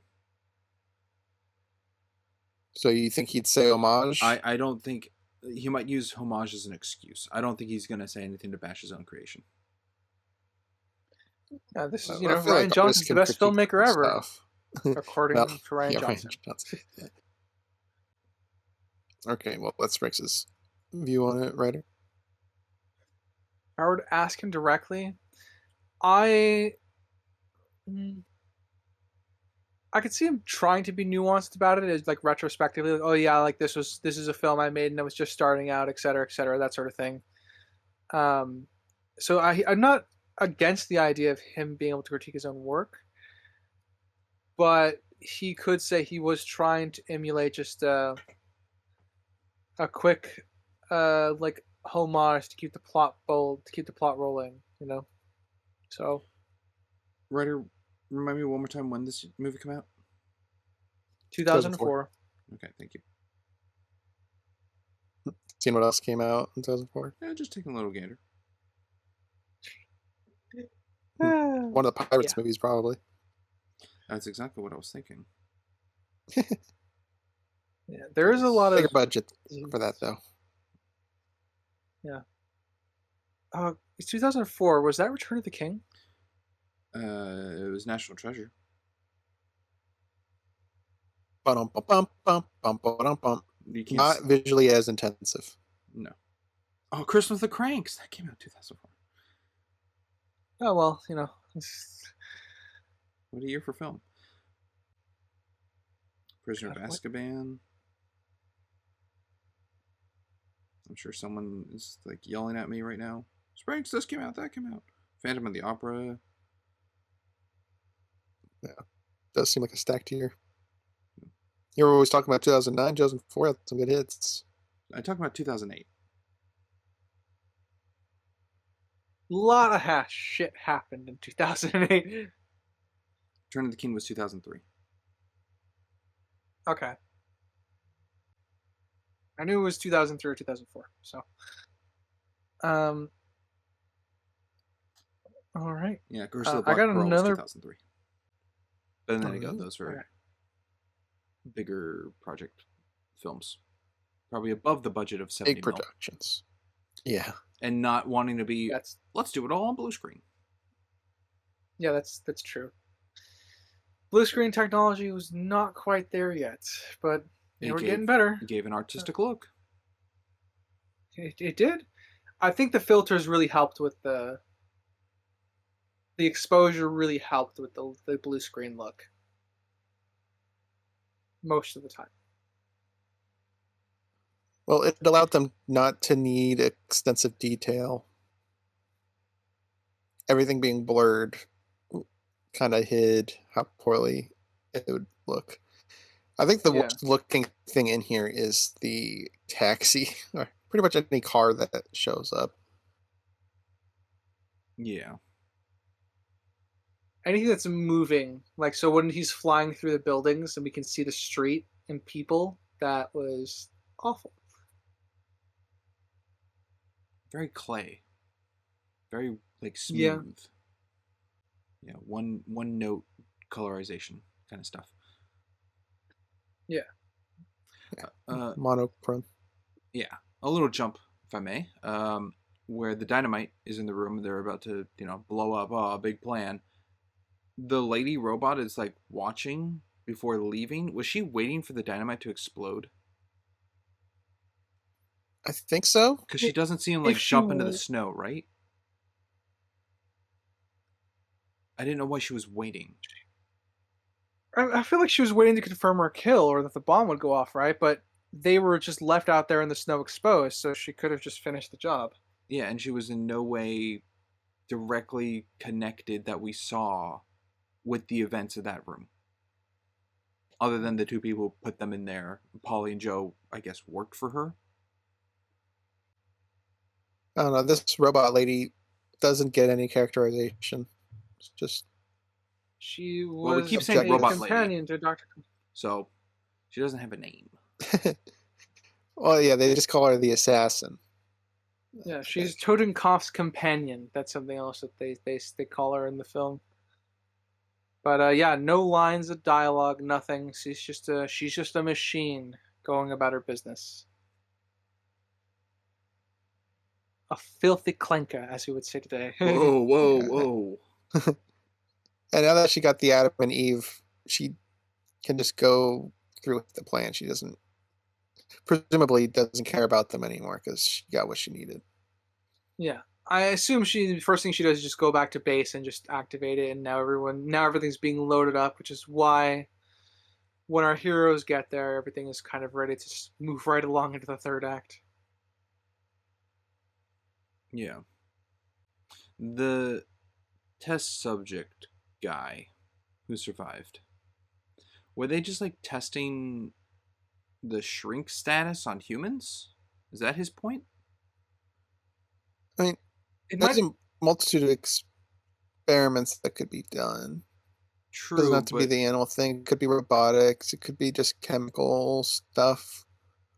Radiation. I mean, radiation's everywhere. So I suppose I'm just going with what the film's going for. I guess biological Honestly, beings. realistically, right, if we're thinking about making an arc, space and storage is your biggest problem. So making being able to make your animals smaller would allow you to store more, and then if you can have something that inverts that already like programmed into the ship, you can repopulate or reseed the earth however you wanted. Yeah, pin So particles. yeah, kind of, yeah. So that's kind of where I'm at with that. I'm fine with them having shrinking technology, in the sense that like it makes sense for what the evil plan is supposed to be. So you think he's a failed experiment for the shrinking and growing tech? Yes. Because I think that's the core of Either what a failed Chris's question experiment, was. or a prototype, which Yes. is I didn't completely know fine. anything else this film is showing on what experimentation could be for something else. Like, I never saw it's like, oh, those robots we saw at the beginning, those are humans that they changed into robots. Never got that. The only experimentation I saw was the small animals. So I thought this human was experimented to try to be small animal. And you had seven scientists, and presumably each one had different specialities because you had, um, not Vargas. What's the other one from the beginning? Walter Jennings? Jennings. He was, um, what, nuclear, nucleic acid emissions specialist. Uh, so they all had their own specialities. They might have had their own experiments for their field, but what those fields could be is not established. Yeah, but those, even with those fields of what they could be, what are they for? What's the purpose of these doctors that are being hit listed for the launch for the Ark? Because to me, the only thing is shrinking animals. I mean, Unless the one could be a dinosaurs. rocket scientist to build it. One could be like a bioengineer for like seeding another planet. Um, one could be the animals guy, Jennings with the nucleic acid emission stuff. So they all could have aspects of the whole thing, and not all just be seven guys working on animals. It could be the entire project. Okay. That makes more sense. But we don't know their job position specifically. We just know seven scientists, and they have their own fields. Why did they take Dex? Why, if it's they thought he had this like two syringe things, why would they think he had it? I don't know. I Uh, was gonna ask. I was also gonna Luck say map. on that scene as well. It's plot armor for the fact that they just don't kill Cap. She just ups and leaves and kidnaps Dex, which I think kidnapping Dex. I think there's multiple reasons you can kidnap Dex. Dex is an important scientist. Maybe he's going to contribute. We see that, but But do they know um, that? Yeah, it's like do he's just a guide in airbase well. that's He tracking tracked them, their. and he tracked them, and he also shot a ray gun at them. I think that would be. I think it's constitute enough. Well, we know he tracked them. Do they know he's the one who tracked them? Him specifically, the Don't guy in the rubble. Yeah, a guy trapped in the don't know rubble. about. Probably not then, but that doesn't negate the fact that he used a Also, ray gun on them. I mean, he was getting grabbed before. Like he had to grab the ray gun while being grabbed. It's not like he shot them, then they grabbed him. Yeah, they could have grabbed him to try and interrogate him. That's fine. Interrogate him for what? I How, I don't know why they're how are here. these I don't know robots? why What they're info they got? They're the only bombing the thing I got. place. They're blowing everything up. Why are they going to take one random guy? Yeah, well, no, like I said, I think there's plenty of reasons why he's taken. I don't know why they're here specifically, though. Like the Adam and Eve thing being tracked here. Maybe like I said, I really can only guess at that, and this is all gonna be terrible, which is forewarning, I guess. Um, my best guess as to why they're tracking Adam and Eve there is because the scientist, the assassin lady, was there and saw Sky Captain's face, and Sky Captain is not necessarily a secret. He doesn't really run a secret base of operations, so she might have files on him, especially since they've been tangling with the robots for over 3 years. So they're could be reason to go and investigate the place, knowing that Sky Captain's involved, and that's why they would show up. And I think there's reason enough to take Dex because, like I said, Dex uses a ray gun. So whether or not the film is framing it as, oh, Dex was getting too close, I do think there's plenty of stuff in the film to justify him being taken. I mean, I see the picture you're painting. I just wish that was more directly correlated to Dex, because that's all Sky Captain. You keep bringing up the ray gun thing, and they were already taking him before that. So I feel like that's not a good enough reason for me, anyways. Oh, I would say they could have been lifting up to interrogate him. I mean, you would interrogate survivors, since you're here searching for something specifically and you don't know where to start. And then the ray gun could have been reason enough to take him. Are these robots intelligent enough to interrogate? The assassin is there, so possibly. I don't know the level of intelligence of robots. I'm inferring here, and like I said, it's not really a strong defense for what's going on. Yeah, she never even talks. No, she doesn't talk. To, I don't to think be she clear, can. Crimson, to be clear, Crimson, I am playing devil's advocate. Okay. All right. So Dex has plot armor. I would say everybody's got plot armor, yes, but Yeah. Dex, especially in this scene. Yes, Dex is here just for the leverage of Joe to be like, we gotta go get him. And then for Frankie. Oh, they got Dex. Now I'm willing to sacrifice all my men. Yeah. I mean, I guess Frankie likes Dex too, but the part of this, the part of that, yeah, the part of that scene that I like is, again, it just flushes out more of the history. Like, she knows how important Dex is to Cap, but it's really weird for her to go, all right, well, all my men are worthless then for this one specific thing. She's risking everybody's life for one person, which is, again, it's fine, but it just doesn't feel justified within the moment. Yeah, going into this, I knew Angelina Jolie was in it because she's on the cover of the DVD. And I was just sitting through, like, where is she? And then I actually forgot about her. And then she popped out, like, oh, okay, now she's here. This is going to be good. She's essentially a background character for the most of it, most part. It's like watching Blindside and being like, where's the football? But is this an Angelina Jolie movie? No.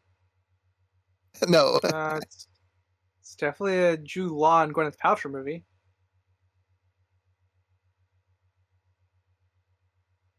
We've seen, I think this is our 6th Angelina Jolie film. How much more screen time does Angelina Jolie have over Michael Gambon in this movie? It's definitely more. Yeah, but it's got to be like a couple minutes, right? Well, she's there for a lot of the pilot sequences too, because she goes down to fight. So I would say she's got probably quadruple the amount of character screen time, at least. Well, how much does Dumbledore have? Like 2 minutes cumulative? I would say 2 to 3 minutes. 2 to 3. Yeah, she could have like 5 or 6.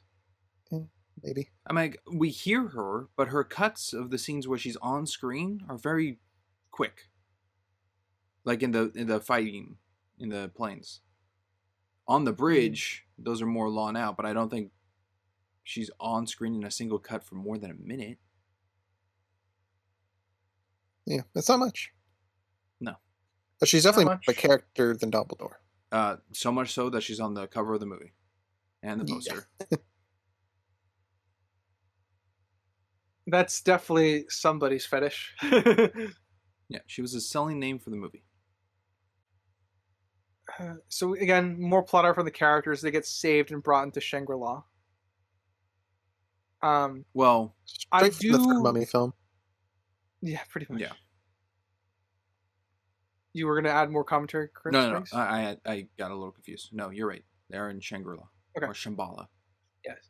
Shambhala, Shangri-La. I will say, I do when they go to see this Totenkopf survivor, I like the slow reveal of like how grotesque that the victim is. Like we see everything in bits before we get the full image at the end. I do like the kind of slow build up to that. It's just a tiny thing, but I think they did that really well. A little horror element. Yeah. So did he kill him? I would guess so. Kind of cut away. Maybe. I feel like the people there would be frowning about that.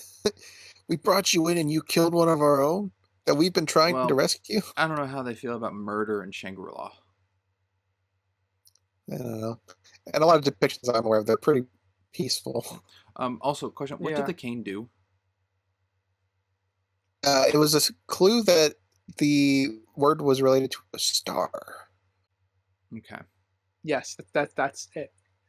It is another MacGuffin to get from point A to point B, or in this case, from point God. C to point D. Ugh. Okay. Yeah, I thought they would use it, like stick it on the ground and it would point in a direction or something like that, but it's got a star on it, No, and then it made him yeah. click, oh, it's a star! Yeah, it's not like Raiders. You don't put it down over the city map. Yeah. That would have been better. Oh, I didn't know if it was going to I have like a do. secret compartment with like a note in it, or you press a button and like a key pops out, or turns into a weapon, or something like that. I don't know. It's like it's the only weakness to the robot assassin lady. None of it. Nope. Just a staff with a star on it. The only part of that I think that scene that I liked is because we actually do get to see Sky Captain be smart about navigating without radar and using stars. So he's pulling out charts and stuff like that, and he's rambling on about how it all works, and we can see like shoot, Polly. We can see Polly kind of like listening closely, and she's sort of getting her crush back on him, that sort of thing. So I do like that aspect of the scene, but I don't like the MacGuffin that gets us there because it's so oversimplified. Pretty much. And it's so insanely lucky that Frankie was there. The airship's there. Why is it in Nepal? Or I don't know how far they had to fly from Nepal to wherever the heck this island is. But I don't I don't know know what either. Frankie's doing there. I don't know where the Royal Navy is deployed, so I can't answer They're that question. flying westward, so back to the States. That's all I got. It's just ridiculous. So And it's somewhere in the Atlantic. They found an island that is not on any map. That's all we really get. We don't know why they're here looking for an island or not.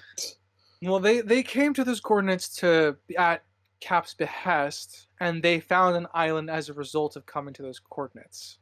So they weren't there specifically looking for that. Frankie was just there because Sky Captain asked her to be there. I don't know where the Royal Navy is typically based, so I would say their appearance is still very convenient. But the way that the scene portrays that particular aspect is that they discovered the island after showing up at the coordinates that he requested. Interesting. Also, if I was him, I would have had Frankie come a little bit closer, so you're not literally flying on fumes. Yeah, that would be smart. Or like I said, it could be just like he might know where they're patrolling, but I have no fucking clue. Wish I knew. Because the entire Royal Navy shows up like afterwards during the climactic battle to rescue all the survivors from the Ark. Shrug. World building problems. Who knew? You did, apparently. Something I forgot to mention earlier in the beginning of the film is it's kind of cool that there's this like Elseworld aspect to this, kind of like Fringe, or those who have seen Fringe. You got the other universe, where they have the Zeppelins that fly around New York, because in real life that was a planned thing for New York.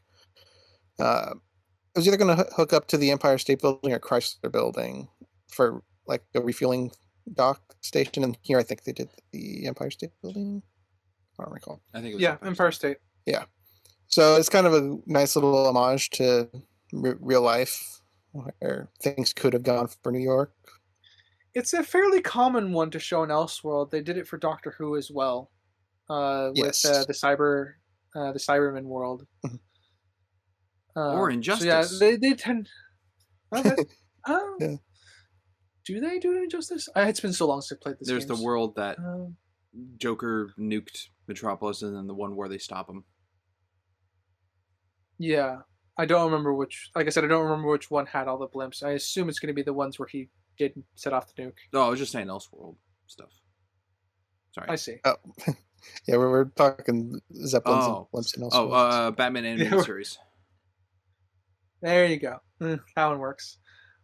Also, the Joel Schumacher Gotham with like well, I guess I don't know. Did that start with not Danny Elfman? That's the No, guy who that's the but, Burton one. yeah, the Burton ones. Yeah, don't the Burton ones also have the blimps and Blimps? stuff around the city? I feel like they do, but I feel like that might be more later in that particular franchise for don't Batman. recall. But in this one, they had the Anyways. Hindenburg 3. I wouldn't want to name any of my Zeppelins Hindenburg, much like I wouldn't want to call my boat a Titanic. Yeah, maybe in But this they world keep it naming didn't Apollos. catch fire. That's true. Maybe in this world that the Hindenburg didn't catch fire. We don't know. Possibly. I mean, it's outfitted with Germans. So I thought it That's was going to true. be like a twist on World War II or something. But there's nothing of that. It definitely starts out with that vibe. I'm wondering why there's a bunch of German scientists in the States. Like they still had a reason to escape Europe. But fuck me, I don't know what they were doing. I don't understand this world. In Shangri-La, the clothes they left with was he joked and said they burned the wrong clothes. Was that serious? I don't know. I would guess that it's serious because they don't seem the joking type. So they burned the wrong clothes. That's kind of I don't dumb. know. They said their clothes were toxic, right? Because of the Yeah, mine. That's why they because had of to the burn the radiation. clothes. Yeah. So I don't know how they accidentally burned some other clothing. I don't know. I guess they're gonna die of radiation poisoning at some point. Oh well. It was a weird, I guess not entirely weird from the air-based attack at the hangar, but with the airstrip, the mobile airstrip, when Frankie's like, "Oh, Joe, you made some enemies. I guess who's coming after us?" And these torpedo missiles get launched out of the water.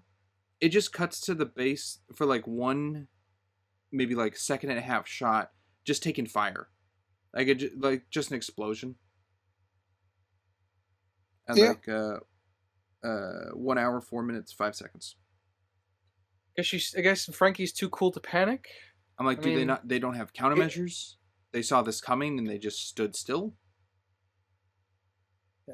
Like I said, for that they could have been moving closer to the coordinates or whatever to trigger everything. But it is weird that the attack kind of just starts magically right there. Yeah, I'm like, shoot the missiles as they're coming up to you. You have time. Send a squadron. Something. No, they just take the hit. I mean, it took more hits than the helicarrier in the Avengers. So whatever these people are building, we clearly need it. Or the It was Avengers one clearly arrow. need it. Yeah. That being said, I think I'm in agreement. I know they're trying to go for the calm and collected captain, but I think there needs to be more reaction to the being under fire. Like she just has to say the line, deploy countermeasures. Yeah. She could still keep the cool and calm under pressure bit, and just have her give like commands that would be given: deploy countermeasures, evasive maneuvers, that sort of thing. There's a lot of things they could have done, but yeah, you're right. They just stand there and take it, and I once again question the competence of the heroes. Yeah, it did. I didn't get it. They don't have shields. You can actually see the destruction happen with the fire, and so I don't know. It was dumb. However, a little side adjacent thing to point out for me, being this was my first time watching the movie, I went, okay, Frankie's been introduced very late in the movie. Interesting for being, well-known actress Angelina Jolie. The mobile airstrip design, there's a part where the squadron takes off in their planes, and it shows it from the end where you don't see like the Union Jack on the side of it. So it's like the, I guess, back view of it taken off. Mm-hmm. And where that Union Jack is, I guess, is like the main control hub or... It looks to be above the CIC. Yeah, the bridge. Okay. From that angle, looking at it, it looks like the same design as the heads of the robots walking around at the beginning of the movie. And I thought, oh my gosh, is she a bad guy? Is she behind those robots? Or connected somehow? She's Didn't not see that at all. Yeah. But I just went, oh, but that's a very similar design. Not connected. I didn't know if they just didn't have more concept on what to do, or they're just like, oh, we'll just use this asset and put it here and hide it or something. I don't know. Nor do I. That's I don't know what yeah, I didn't catch that. So it would be interesting if she was. It'd be a nice twist, I guess. Like she's the daughter of Totenkopf. Oh my gosh, that sort of thing. That could be something. Be cheesy, but it would fit the tone of the movie. Yeah, she even has the evil eye patch. That's true. I was just happy I got a non-evil eye patch character. It is kind of a rarity. I will say I like that. It's I don't know. Did the people in Shangri-La like save his plane or whatever? Because he didn't take his plane with him into the base, right? But he leaves with his plane. I guess, or they guided him back to where it was. Yeah, his plane I should mean, still be at the Kachi just mines. disappears. We never see him again. Maybe Kaji walked him back. It could work. It just felt weird. Again, it's one of those things where it's just I think it might be more of a plotting issue than it is a world building issue. They left their plane there. The bad guys there was like a camera shot that like looked like the bad guys were gonna sabotage it or whatever before they betray them inside the mine.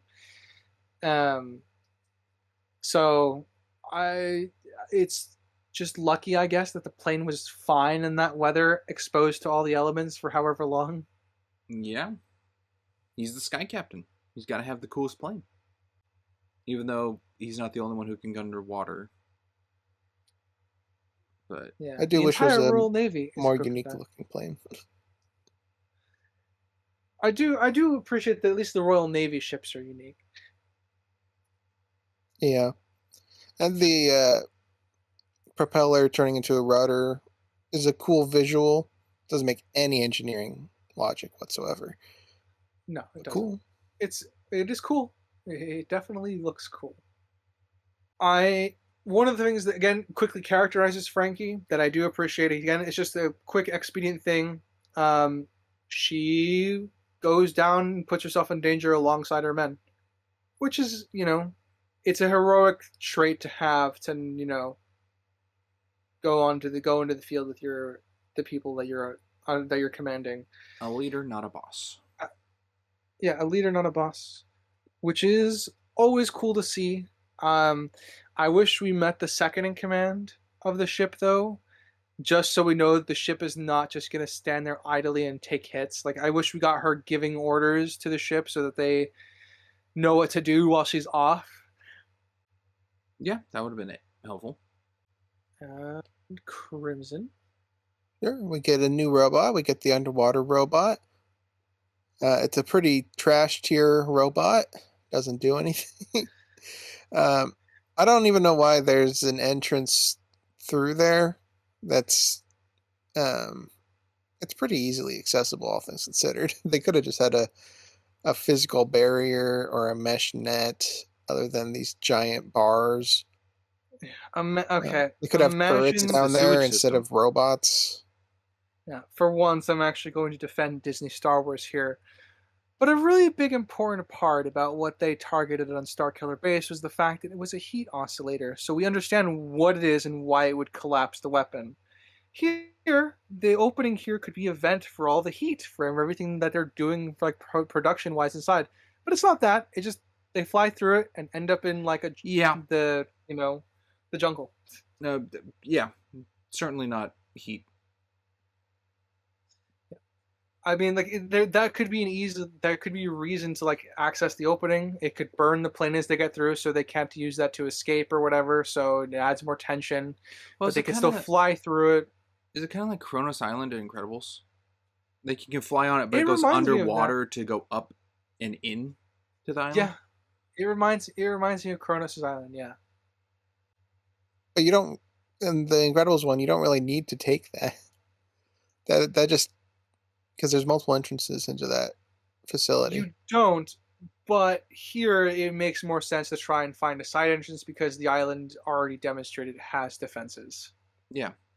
Crimson, you should know this. It's like Yes, the I Cayo Perico heist. You know, you got to go in through the water system. Don't go on land. yeah, that's one of the approaches. Yeah, um, I don't know. I think this film needed to establish why this exit exists.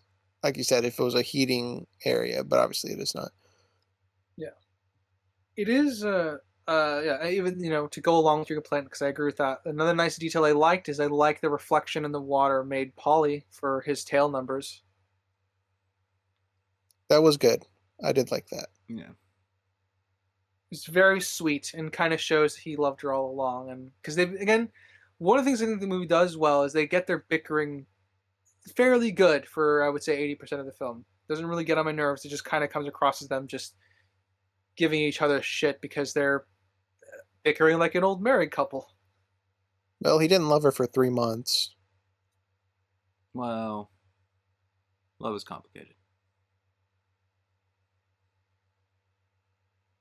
But again, I do like the poly tail design thing. I thought that was a very good way to kind of bridge the gap with Polly, so she's less standoffish, which leads into some of the discussions later on. Yeah, it was clever. Um, talking about just like the Crimson, you brought up the reason for this event to be here. I see it more so in the sense of like the plan for them to enter this way. It just did seem What like do you Like, mean? like oh, we're diving, we're attacking, we're here. okay, so you're saying it exists because the movie needs it to exist. It does not exist because the scientists put it there. Both. Well, why the scientists put it there? I don't know. That's what I'm saying. The movie doesn't say that. I'm not also saying the scientists are the one to put it there, but someone of the facility has. Could be robots. Could have been Totenkopf. Could have been anyway. Okay. I mean, that's the core It's of my complaint is we don't know why it's there.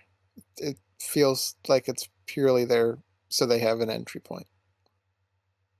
it could be, again, one of the things you could do in a throwaway line, one of the scientists could explain that they designed this in order to bring Totenkopf down, so he like tasked a few robots to do that. It would also serve as an escape area as well. And obviously, that could have been years ago, and that's why there's a bunch of machinery out there guarding it now, that sort of stuff, so they can trap survivors. I can infer reasons. None of them are in the movie, so it doesn't really get a pass. All right, Sprinks. Yeah. Why is Polly trip? So that she could Um, screw up one of her photos. No, not on this the log when they see the skeleton. She just Why does trips. she trip? Yeah. Honestly, I think that's honestly all of her tripping. I do think that's an homage to like her being like almost like a damsel in distress because that's kind of what a lot of classic adventure films were like. Well, So her being kind of a klutz, I kind of view as yes, to kind of support that. I understand that for scenes of things going on. Like the robots are coming and she's like, oh, everyone's panicking and dropping her camera and has to get it through the sewer. Or they're on that log and Joe's like, come on, we gotta go. They're coming and, my camera, I gotta go get it. Them just walking up to a temple and she just falls over. Don't get it. Yeah, I mean, all I got is she's a klutz, and that's not a No. defense. Yeah, I think the purpose for it that they're trying to go with is she trips on the, I don't know, claw marks or whatever, so the camera can go show the claw marks are connected to whatever that skeleton animal was, but it doesn't pan, it just cuts to it. I mean, that might be it. But yeah, if that is the case, the pan would be better than what we got. At timestamp 1 hour, 28 minutes, and 24 seconds. On the catwalk, when Joe is fighting Robo Lady, she spins her staff, and it phases through the railing. So Oh shit! It's the there's your disintegrating knife trick again. No way. We're so back. visual discrepancy. Yeah. We're so back. More on the character stuff because it's me. I like Polly is jealous and self-conscious of Frankie the entire time they're together, but I like that even Polly admits Frankie is impressive by the time Frankie like risks her life for them. Yeah, the quote-unquote kamikaze moment. The almost self-sacrifice, yes. And it's the same thing essentially that Joe did to Polly diving into the water. She's like, "You made me think you were gonna die." Frankie did the same thing, where she made them think she was gonna die. Yep. And now we know why that she and Cap had a fling going on for several months. It's a parallel connection. Yeah. Yeah. I just want to put this out there. It's bugging me a little, you writer referring to Joe as Cap. Should I start I calling mean, him he's Cap? called No. he's called Cap in the film, He so I'm is. sorry. No, I know. I know why it bothers you. I'm sorry. I will try to restrain myself. I will call him Joe as much as possible from here on out. In my notes, I just wrote him as SC. Scott Calvin, of course. Oh, Scott. Yeah. Yeah. Yeah, I just had SC because Sky Captain was too long. It was a waste of space, and I didn't know Joe for a while, so I just stuck with it. Scott Calvin. That's Again, funny. adding on more to the relationship stuff, right? I like that the reason she's very obsessed with the camera is because it was a gift from Joe. That he Like, didn't that's why even she's remember. determined to save it all the time. Yeah. That he didn't remember. That's true. He gave it to her while he was drunk or something. Is that a little weird then? That she like keeps the camera because of Joe and he has his plane with her like name on it, yet they still have this whole quarrel for most of the movie. No, I think it's fine. It's like I said, it's emulating a lot of it's an archetypal romance where people have separated and they need to rekindle their romance. It's the same reason why like they reset the main pairing in National Treasure 2. They didn't reset their like relationship, but they like made it go bad so they can be rekindled over the course of the film. It's kind of a normal archetypal thing, I would say. Okay. And it's been. See, how long was it? They said a gap of when they last met. Was it 3 years? In this film? Yeah. I know they talk about it. I think it might have been 3 years, but I don't remember. I know there was a gap in their relationship because she left him in to be like in a prison camp or whatever. For 6 months, he said that, and then he said we'll do it again in 10 years. We'll catch up again. But I don't think it was 10 years prior. No, I think they said 3. 3 years. Yeah, okay, I found in my notes. It was 3 years Okay, since so they. when the robots started. Pretty much, yeah. Uh, So the cylinders that were taken, the Adam and Eve, were they like the keys to the rocket or something? I think they were like new genetically formed something for humans or something. I don't know. Because there was no I guess it Totakov. could be like the Genesis project from Star Trek, but Uh, I wish it was more specific. Crimson, can you remind me what the plan for the bad guy was in uh, Theodore Rex? Um, Essentially, this yeah. It was shoot. I mean, yeah, it was just to wipe out the remake the Earth because world. of overpopulation and remake the world better. Yeah, with- put Yeah, everyone with on a all the rocket seeds and and stuff like that. go off to space. Yeah, Okay. it's a classic doomsday scenario. Yeah, they're going to go in space to like be up there safe till the Earth was habitable again. Oh, like Wally. Okay. Yeah, essentially.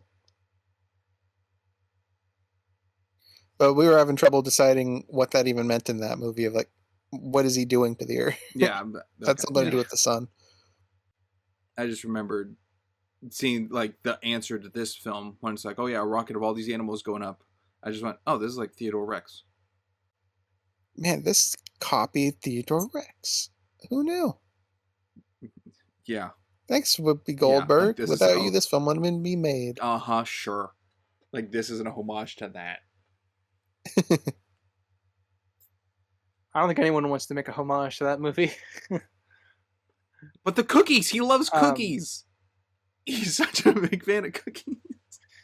Oh man, the Cookie Monster in Sesame Street. Oh, Could he that's an be a homage to homage Theodore Rex. Oh, absolute dog shit rubbish.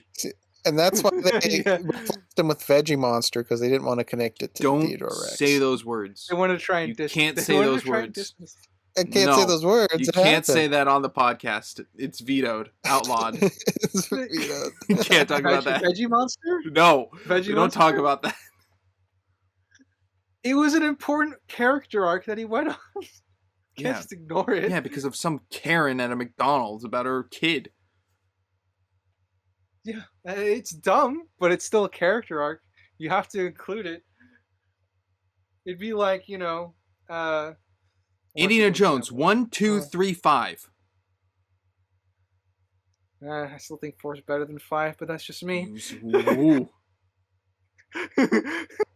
It's We'll all get there about when we get there. Indiana Jones, guys. All right, it's all about the show. Young Indiana Jones. Yeah. I would say, on more convenient luck, Dex showing up with all the scientists. That being said, this is somewhat less convenient than other things in the movie, because there is a logical sense that since they would plan their escape to when the robots would be the busiest and not paying attention, which just happens to be now because the launch is about to go off. So there is some logic going into it, and that they've been planning their escape for however long that he's been there. But And he it knew where is to go still to find his friends to help them out. Yeah, exactly. That's the convenient part of it. The escape, I think, actually checks out. I don't know. Another convenient thing is just the Robo Chick just appearing at the end for drama, just to give her like taser staff for the cords. Yeah. That was so lazy. That was almost eye roll inducing. It wasn't even a good It's fight. definitely- No, it was not a good fight. Yeah, choreography was pretty lame. There was choreography. There's some. She has to twirl her staff around. Well, I mean when they're on the ship, not on the catwalk. Catwalk's Oh. better than on the Oh. ship. No, when she we're just just talking on the ship. bird, and then it's like, hey, kick, steel staff. All right, there we go. Cool stuff. Gotcha. I was thinking catwalk. Catwalk, I mean, it's pretty lame too. She just throws him around. Another one of the jokes that landed for me a little bit was both Polly and sorry, almost called him Cap again. Joe on stepping onto like the trap platform after he shorted out all the electricity, and we get like this triumphant moment. And we just cut back to like, I meant throw something. Yes, the logical Yeah. thing. But that was a little bit funny. Well, what about his gun? And Yes. he's like, "Oh, shake it." All right, how do it's you essential, like hit the TV to get it working again, or hit the vending machine. Yeah. I can't be too mad at that because everyone's like, oh, shake your torchlight, your flashlight, and Yeah, bang something to get it to work. So it's still relevant. It's that carries over to a lot of things just because it's just something familiar everyone's used to. In like everyone has had to deal with a technology that works like that at some point in their life. And we see him kind of experimenting with it earlier, so it's still pretty new, it seems. Yeah. Still a fidgety weapon. I don't know if I always forget if Ryder has or hasn't seen it. Crimson, when the scientist got zapped, did that remind you of anything? Um, I'm sure whatever you'll bring up will be like, oh shoot, why didn't I think about that? The guy.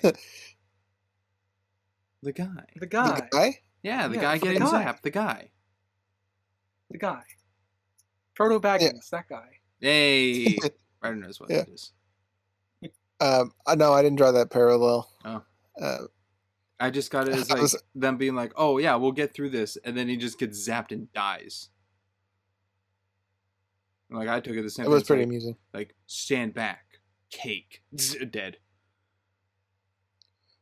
Visually, that wasn't too bad though, in the graphics department. It was very cheesy, but Eh. yes, I think they did okay. Skin, muscle, skeleton. It wasn't just completely like a flash of light and now he's bones. I think it was pretty decent. There was no ego Mhm. from Guardians 2. No, but lots of advancements since then. Or Blackbeard in Stranger Tides. Oh yeah, I don't remember much of Stranger Tides. I've seen it maybe 5 times. No, 3 times. I think I've seen it 3 or 4 times, and yeah, I can't remember that movie. The only thing I watch about that movie is the compilation of Jack and Barbossa scenes. Yeah, that's about it. That's all you need.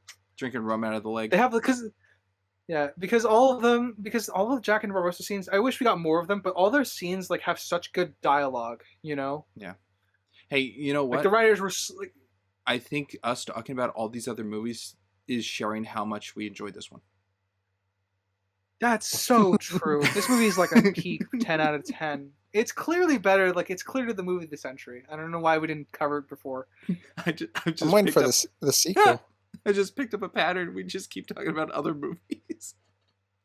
I mean, Ooh. it's definitely indicative of how we feel about this movie. Like, Hey, we don't know yet. We Be don't. honest, audience. I'm hinting, but we don't know for certain. I feel like I've been pretty I ambiguous think so the far. audience. Yes. No. I've been praising a lot of bits, but Yeah. you know, Bumping that we'll score. see. Continuity error. On the scene we're kind of talking about, his bones disappear. They do. The dead doctor. They do. They're gone. Just needed to put Well, a really shitty puppet out there, and it It would just work. keeps dissolving. You know, it was Should've bumped been and a then it pile was of dust dust, or something, and then then. it was blown away. Yeah. See, he just drank a lot of milk, so the bones took an extra few minutes to dissolve. So Well, the milk in this world is different. that's true. I do like how the skull was like of an old person's skull, though. What does that mean? So good on how your the plates forming on your skull is kind of indicative of your age. So they got kind of an older looking skull. Gotcha. Okay. I didn't know that. Mhm. I didn't want. I'm like, I don't remember the skull having a beard or something. The dead Totenkopf with his plan still going on reminded me of like Armin Zola. was like dead, but Another still like movie. dead, but like the robot's still Yeah. going on with the plan of the original guy, and Yeah. Totenkopf being like the great powerful Oz, which I think was a connection to the Wizard of Oz being added in. But that Yeah, thing there's a little was bit of so that. small. There's no like That's a behind the direct one. curtain, unless I guess the man Yeah. behind the curtain is a corpse. That I was is behind excited the curtain. because he had no face the whole movie, and I was like, okay, this has to be a cool celebrity, and then it was just a mummy, just a corpse in a chair, which did look pretty decent. Yeah, I think that looked okay. I liked the silhouette of it as the ship was launching, like he was watching his success. But Yeah, it's interesting that he apologized. So maybe he was regretful of what he was doing, and then the machines just kept working, and he couldn't stop them. Or maybe his girl, the masked lady, killed him. But we don't really know. But we Yeah, just we know he don't know was how he apologizing for died. something. no, just forgive me. Is it? Yeah. Also, the way that was written, Yeah, it was really weird. Like it's a ripped piece of paper, but it's not like the whole paper. It's like a little scrap of it, like Yeah. a little corner. So I don't know why it was ripped.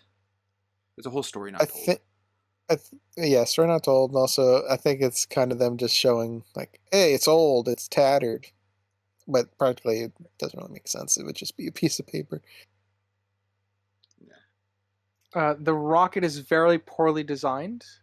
If it can drop the entire thing out of itself with the press of a single button, thanks, Polly. And also the air pressure would have sucked them out. They're dead. It doesn't make any sense. No. The engines are not big enough for the takeoff they want with such an empty core. Like, where's all the fuel? Where's all the bits of this ship? Where's all the generators that they've been melting over the years? You know, like where's That's true. Where are those?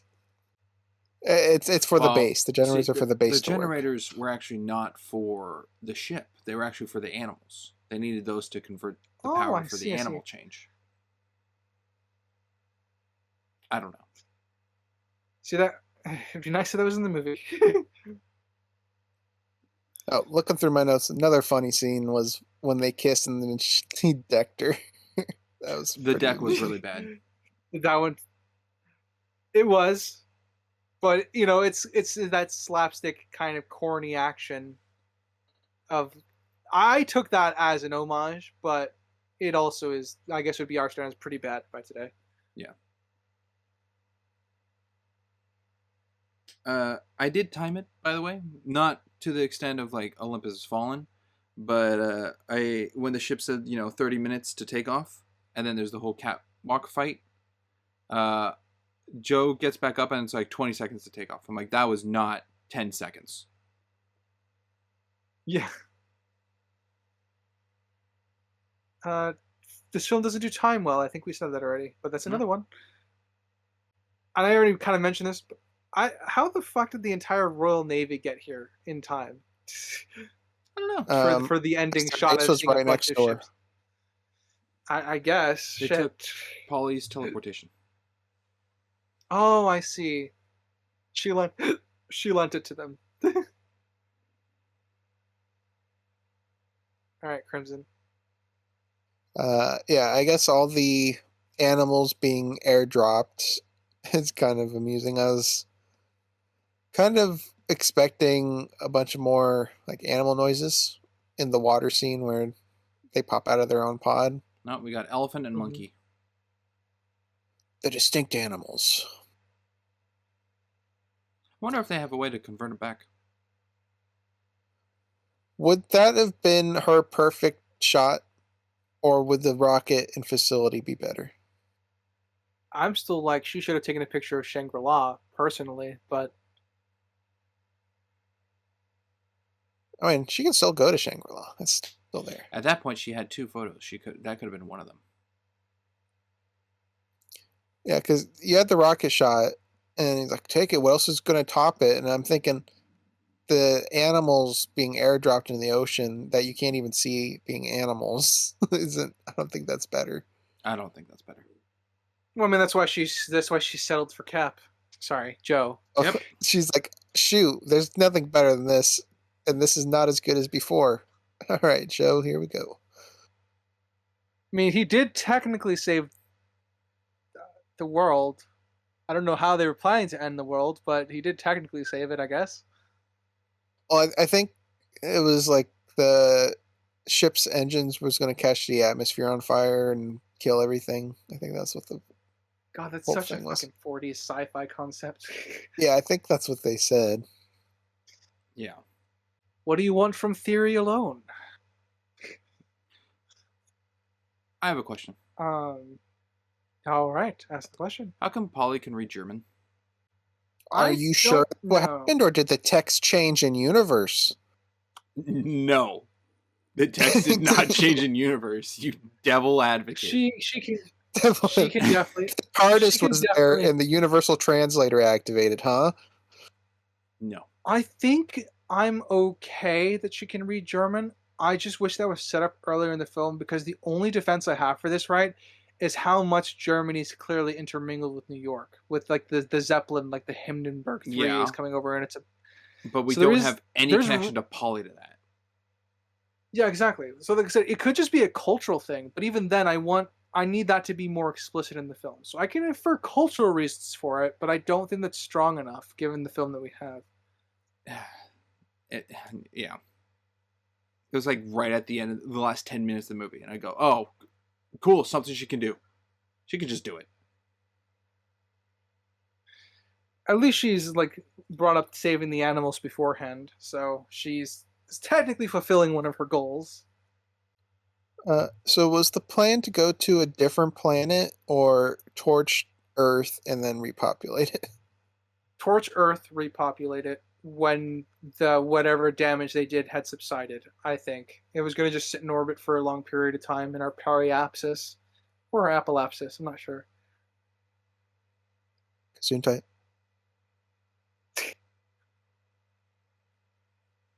Okay. All right.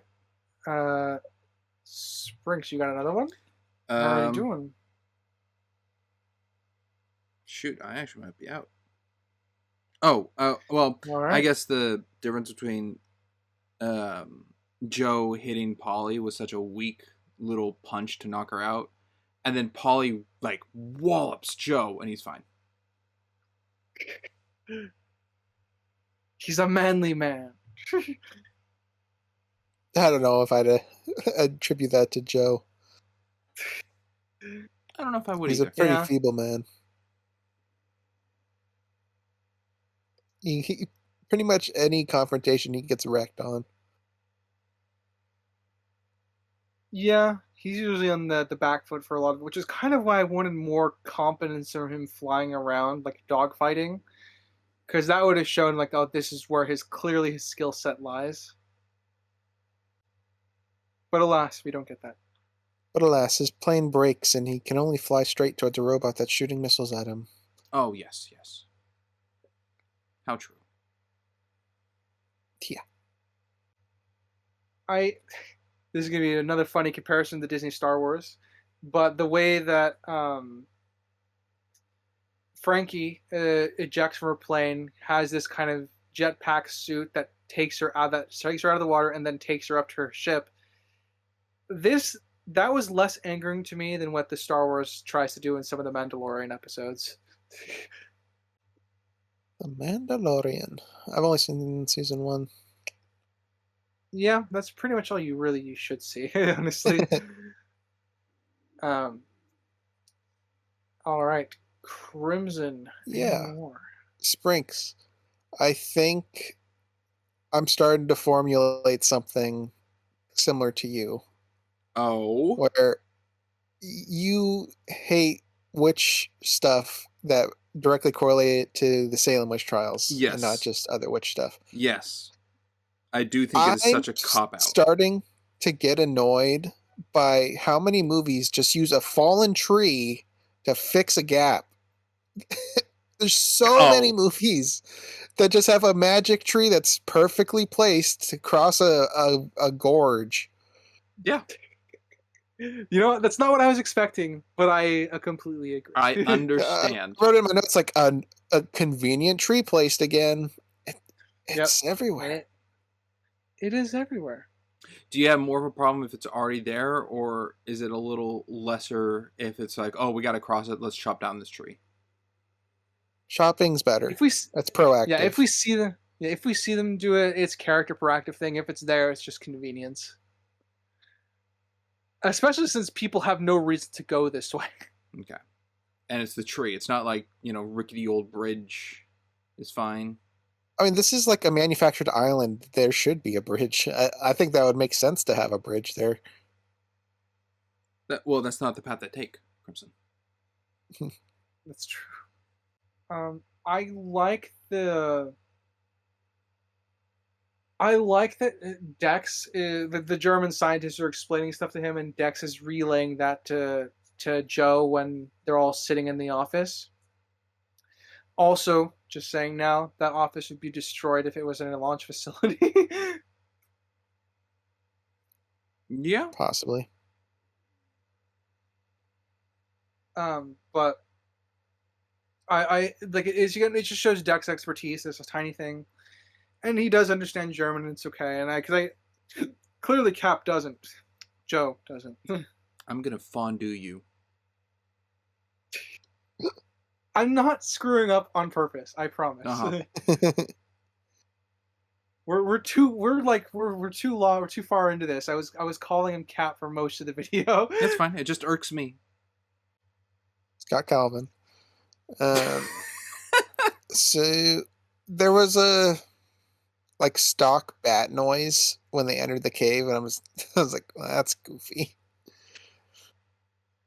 I couldn't really figure out what I know it from, because I think it's been in a few things. It's just your generic bat noise. Oh, old It's like the Scooby-Doo. Scooby-Doo bats. Oh. Yeah, it's a little bit different. Well, not the opening title bats, but like in an episode. Oh, in an episode, that's possible. Yeah, that's certainly possible. Because that's the first thing that pops in my head of like bat noises. I guess I only have one thing left, Ryder, and unless you have any more. I've got one more. I think I'm going to go with the eject pod that Polly and Sky Captain take. How do they get to the ground before everything else? They weigh more. I don't know.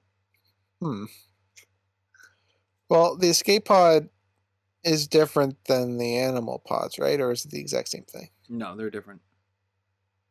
They're in a Are different they? one, but they essentially They're get outfitted down differently. there before all the animals do, and I think I have a problem with that. Problem. For some fucking reason, unless this movie calculated the science of air resistance, I'm just gonna go with Ryder, no. No way.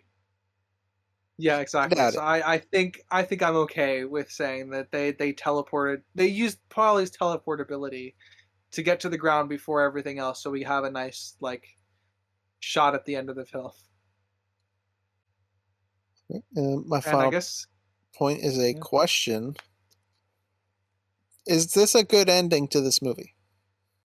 Ending on the joke, not really wrapping up the world, like a newspaper reel of like events that happened, and her claims her final paper. You're solidifying your question Dumbledore. with the word good. Satisfactory. Ooh, satisfactory. No. All right, follow up for both of you, whatever your answers would be. What would be better, Shrinks, with your answer? I don't think the joke's earned. Honestly, the whole buildup of their relationship is kindling to get better, and then it's like, oh, she takes a photo of him, like that's her last photo. For it to just be a joke. But Ryan Johnson taught me He's that not subverting expectations. touching this movie. He's not here.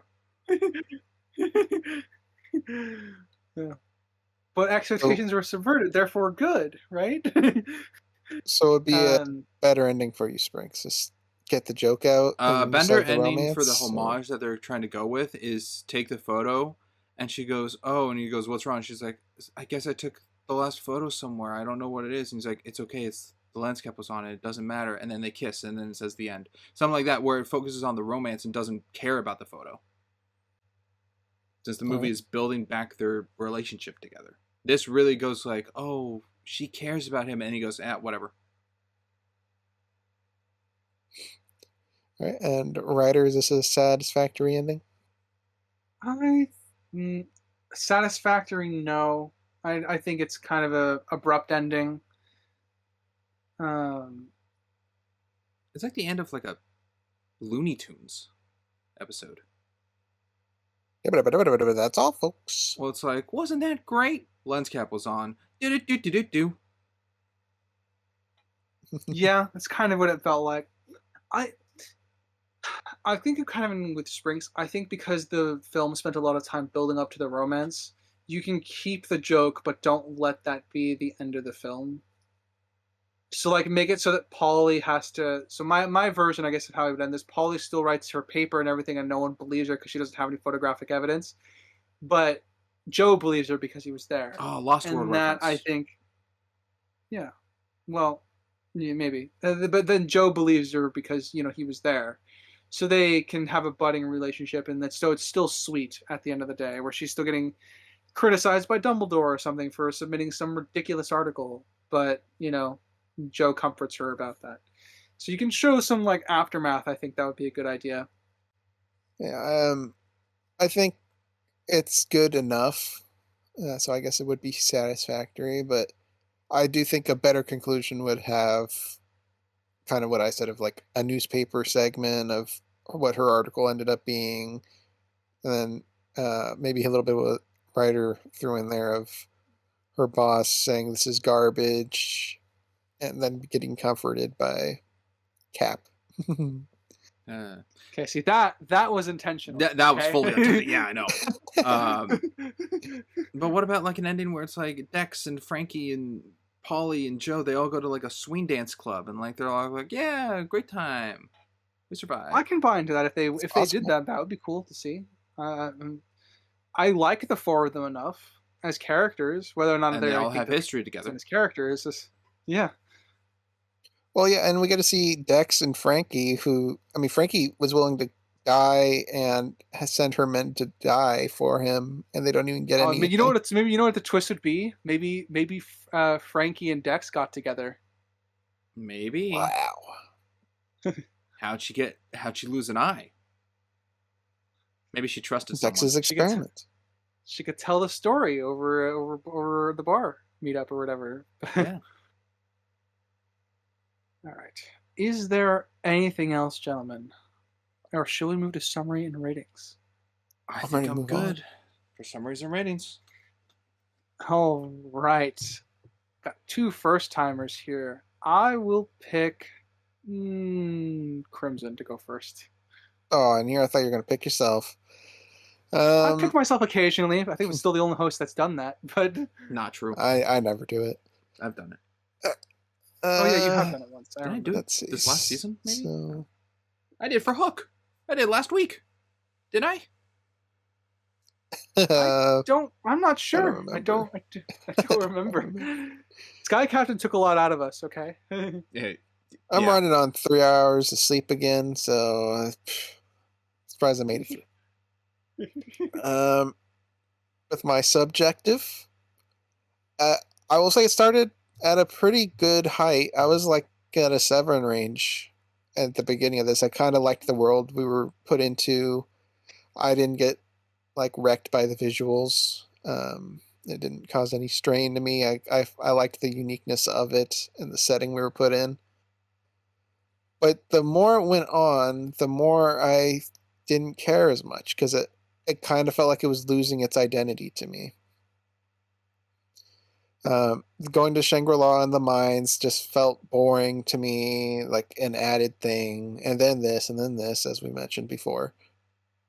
And the characters themselves, I don't dislike any of them, but I don't care that much either.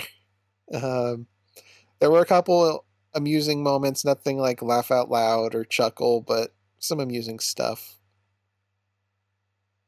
The plot didn't really intrigue me all that much. I mean, it's a pretty generic like end of the world story. It was cool to have like giant robots involved.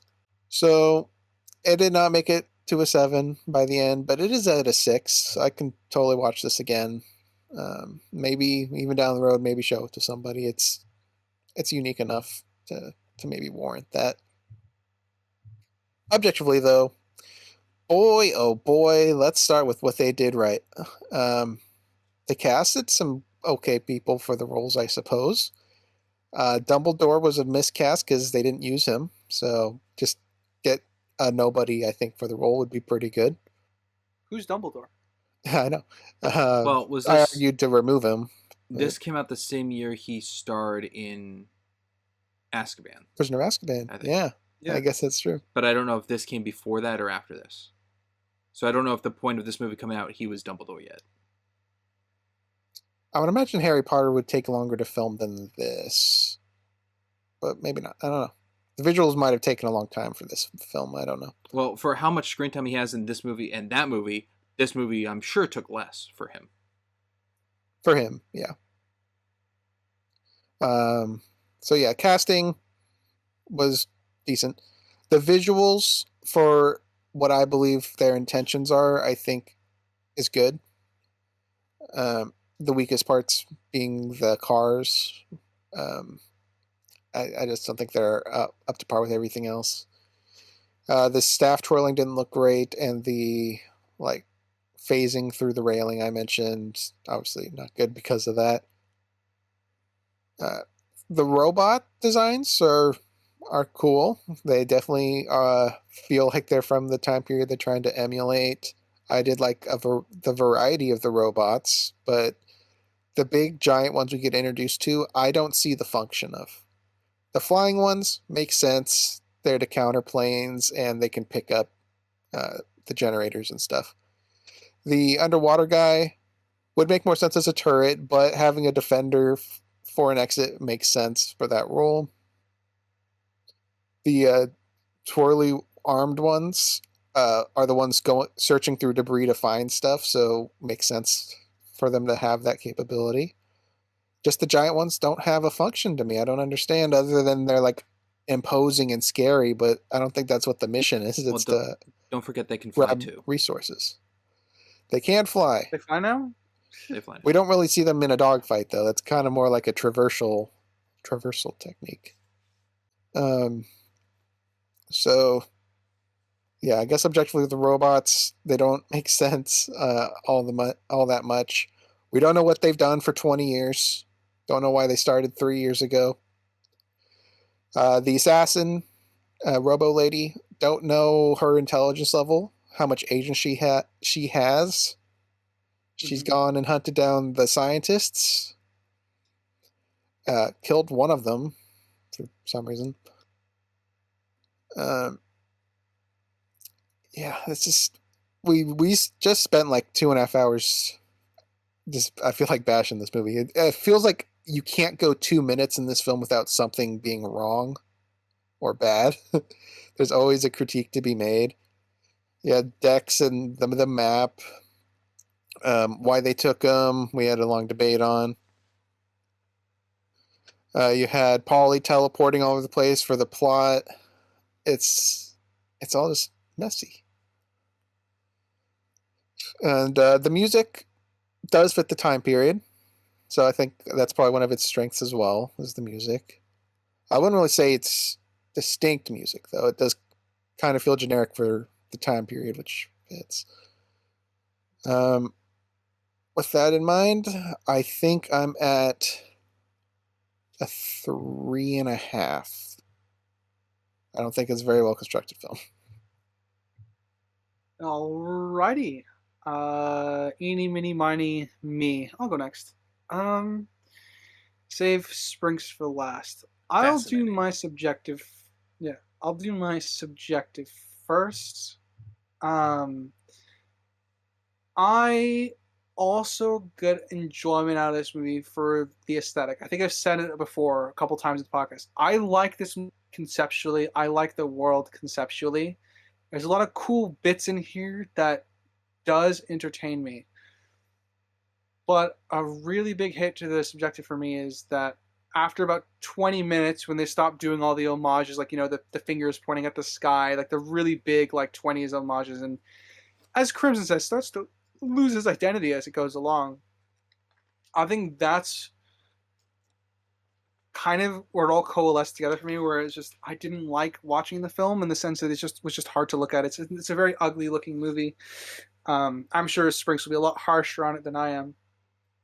Um, but there's, for me, because of the aesthetic and everything, there is still some enjoyment here for me. It's not very high. I wouldn't willingly go rewatch this again. Um, Now that I've seen it and can remember it. um, so I think that speaks volumes, which would drop it to about a 4-ish range.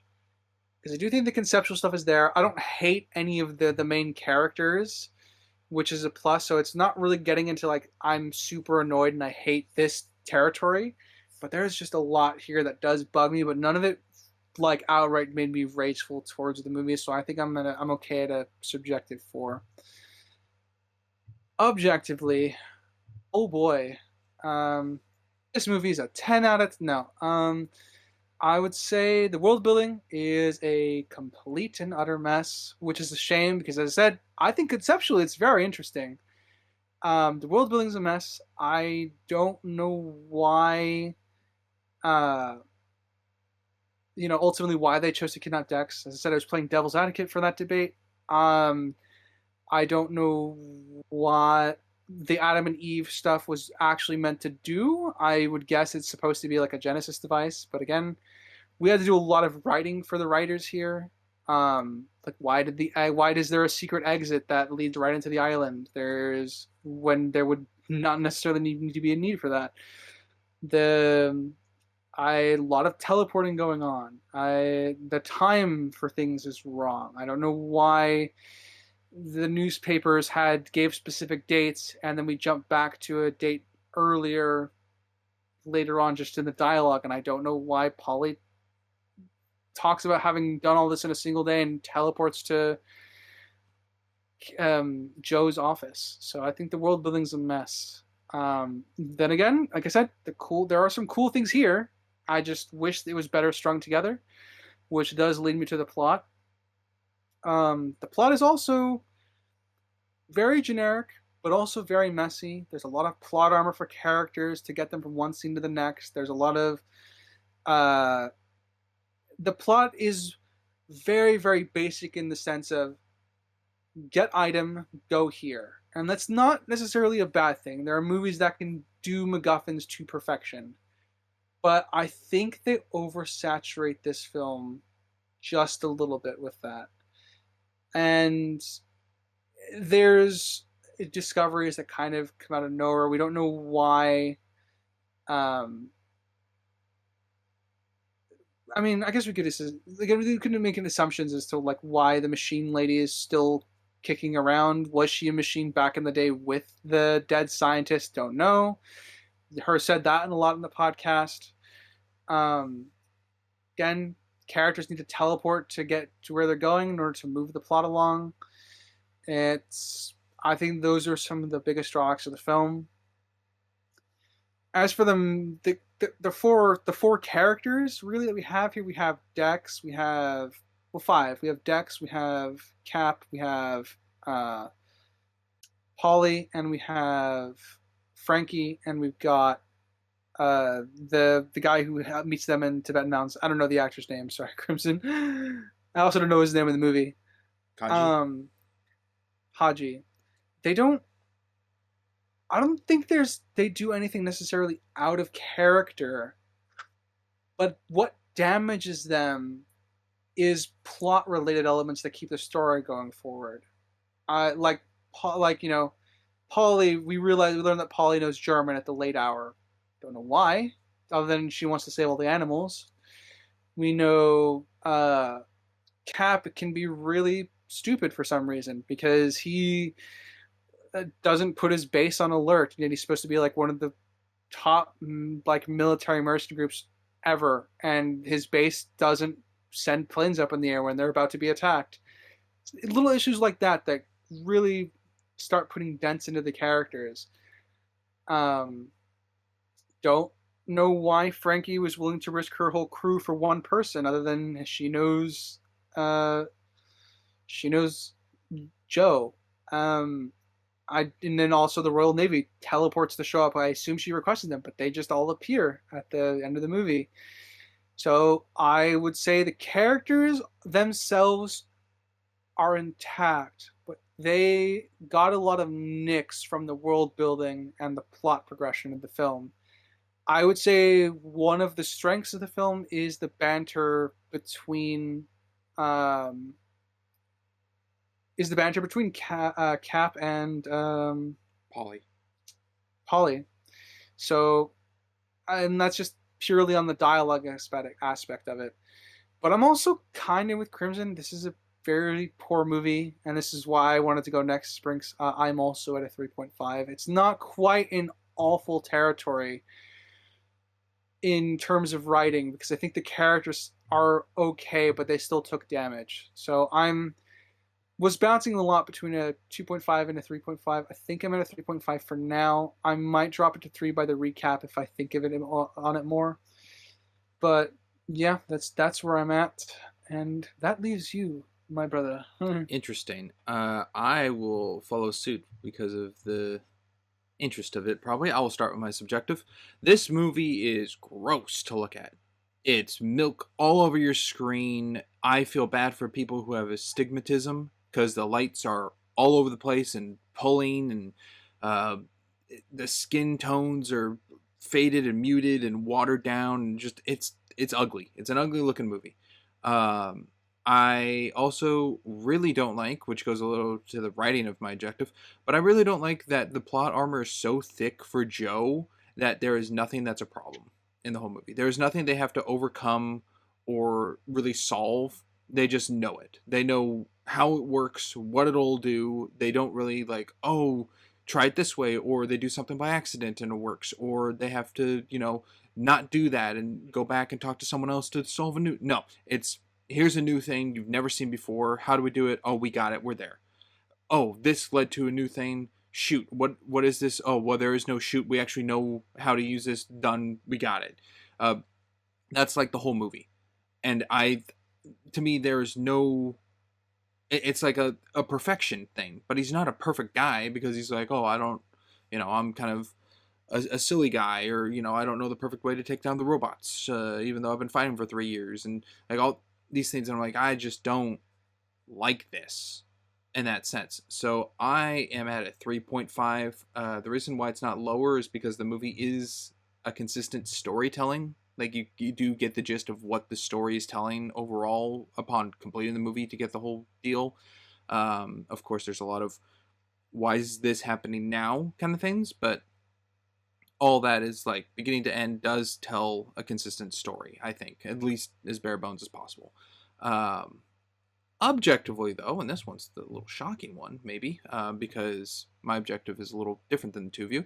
I agree. The writing, the plot holes, the congruency stuff, it's a mess. The world building's a mess. I want to know a little more about this world, like the Hindenburg 3 to start off with. Like, what's the connection to the first Hindenburg? Did it die? Is this a different story, history kind of thing?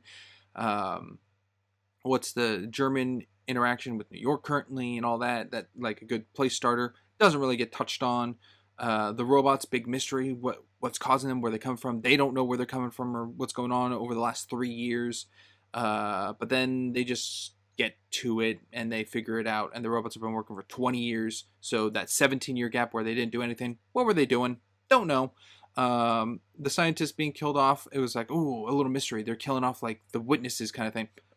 Sure, I guess that kind of happened. Just like a lot of stuff in the story things that was like, eh. And it did feel like one place to the next place to the next place. And then the end of the movie. And it was over. I think the romance starting kindling of Polly and Joe was actually fine. Of like their quarrels with one another to get to like, the Casablanca will always have Paris kind of thing. Not saying it's a 1-to-1, not to match parallel like that. I'm just saying like a relationship where it started off very shaky with past history, and then it got closer towards the end. So I do think that was pretty good. I also think Dex should be on the cover of this poster and not Frankie. He has far more screen time, and being that he gets kidnapped is a lot more like plot relevant, I think. So that's a bit weird.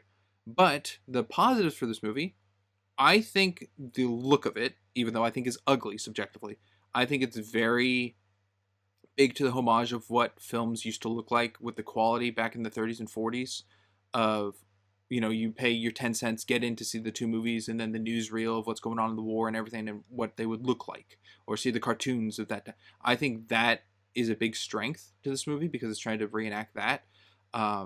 I don't know if it's along the same range of like The Rocketeer. I haven't seen The Rocketeer, but from what I know of it, sounds similar to like that old hero kind of look with the sci-fi elements like the ray gun in the movie, and the robots and kind of stuff like that. So I think that's a really good strength for it. I think set in the 30s, all the designs of costumes are pretty fitting to what they would look like. No one's like super scientific, sci-fi, futuristic look, retro look. Everyone's kind of stuck to their time of what their roles are, like the trench coat reporter for Polly and the bomber jacket for Joe and all that. So I think that's good. Acting overall, I think is okay. Everyone just does an okay job. I don't think anyone's a terrible performance in this, but no one's like, wow, that was really good. There's none of that. So I think everyone's okay at acting. Cinematography, I think, is fine. There's no like, I don't know what shot I would say is the best because it's a lot of blue screen. And that blue screen has aged, I think, fairly poorly, especially in comparison to movies around that time. I mean, Pirates 1 and Return of the King came out the year prior to this movie, so but it is. I would go even earlier. I would say the prequels of Star Wars. They were Oh, not all prequels, blue sorry, screen, too. but a lot of it was shot on. Yeah. No, good point. Good point. Just stuff like that where it's like it's a good change. It makes it stand out more. It does give it a new look, which I think is kind of cool to focus solely on something that's not fully as technologically advanced of the time it's being made in, with everything being like computerized and blue screen, where the time of the homage it's paying off to wasn't technologically advanced either, with stuff they didn't even have access to. So like practical sets and everything back then, and what they could over film strips is what they're kind of trying to emulate now with this movie, and I think that was very, very neat. And then the editing's it's okay. There's a lot of fades in this movie, a lot of fade to blacks, and one of them really doesn't work. But I do think that's for like the cut to commercial break, or like the I guess kind of intermission. But I think like Twilight Zone did that a bit, where it's like this is the moment of like tense, or like you get that twist and it goes like dun dun and fades to black and then comes back. It felt like that, and I think that did okay. I know I always forget something, but overall, over that, I have this at a 6, objectively. I think they did meet Well, what they were trying to create and go with, but man, it was not written well.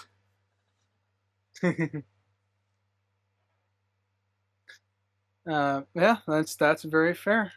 I guess, gentlemen, is there anything else before I read us out? Do you have any final thoughts, final questions? I am in no rush to watch this movie again. Nor am I. No, but now I I think can. I'm I'm gonna happy. Sorry. raise my objective to a 4. Oh, you're gonna raise it to a 4? Yeah, I looked at my other low scores and I don't think it meets that criteria. So I'm red I'm flag. happy at a 3.5 for now, but again, my scale is mostly writing, and that's like the biggest thing for my scale. So I think I'm okay with an objective 3.5 Yeah. still. But we shall see. I don't, from my knowledge, because of my history, I'm like, no one talks about this movie. I don't think there's a movie that necessarily, to my knowledge, has a cult following, like a cult classic kind of thing. Like it's over time, people graduate to liking it more. No one talks about this. So I don't think Yeah, that's no really one a does. thing. That's kind of the reasons I picked it. Is that I remember I remember like the advertisement for it because it was on the case for one of my favorite movies. I don't remember which movie. Don't ask. What movie? I just know that was there. Yeah. Huh. But yeah, like I said, I'm that's kind of the reason I picked it. I don't think a lot of people talk about this movie anymore, and I don't know, it felt worth talking about just because it weirdly feels like a movie that would have a cult following just because of the The aesthetic of the look and film. You yeah. know? Yeah. Or maybe there is, and I've never seen that vein or branch of people. Yeah, I've never seen it either, so I wouldn't know. Guess it's not in my corner of the internet. Yeah. I do think it's a little Yeah, interesting. stay Sorry. tuned for next week's. Ooh, sorry for a little interesting Yeah. surprise rating right off the bat, but because of Crimson's move, it's 2 3.5s, 2 4s, and 2 6s. Wow. It's gonna be an interesting season. We're only gonna go up, right, guys? All right. That does Well, not mean we're then, watching if- up this season, audience. All right, No. it's not a clue. But what this does tell That you is a is joke. Crimson I have has no this idea what movie I'm in for. 2 points above Hook. Don't forget that. 2 Oh yeah, I'd subjective rather watch points this above over Hook. Yeah. Definitely. Hey, we already covered Hook. The controversy is subsided for now. Hey, he has every right to talk about Cat in the Hat if he wants. It's better than this. I'd watch this over Cat in the Hat. All right. If that is all, gentlemen, shall I read us out? I think so. Yeah. All right, audience, thank you for listening, whether it be Spotify, Amazon, Castbox, Good Pods, iHeartRadio, Pocket Casts, and Samsung. And if it be our visual side of things, be it YouTube, Rumble, or frickin' Spotify, thank you for watching our PNG YouTuber slideshow there. Please feel free to like, comment, subscribe everywhere. Tell us how much you hate our opinions or how much you love them. And as always, I've been a geeky writer. I'm Crimson Maroon. And I'm Sprinks. And we will catch you next time. Later, everybody. Bye. Toodaloo.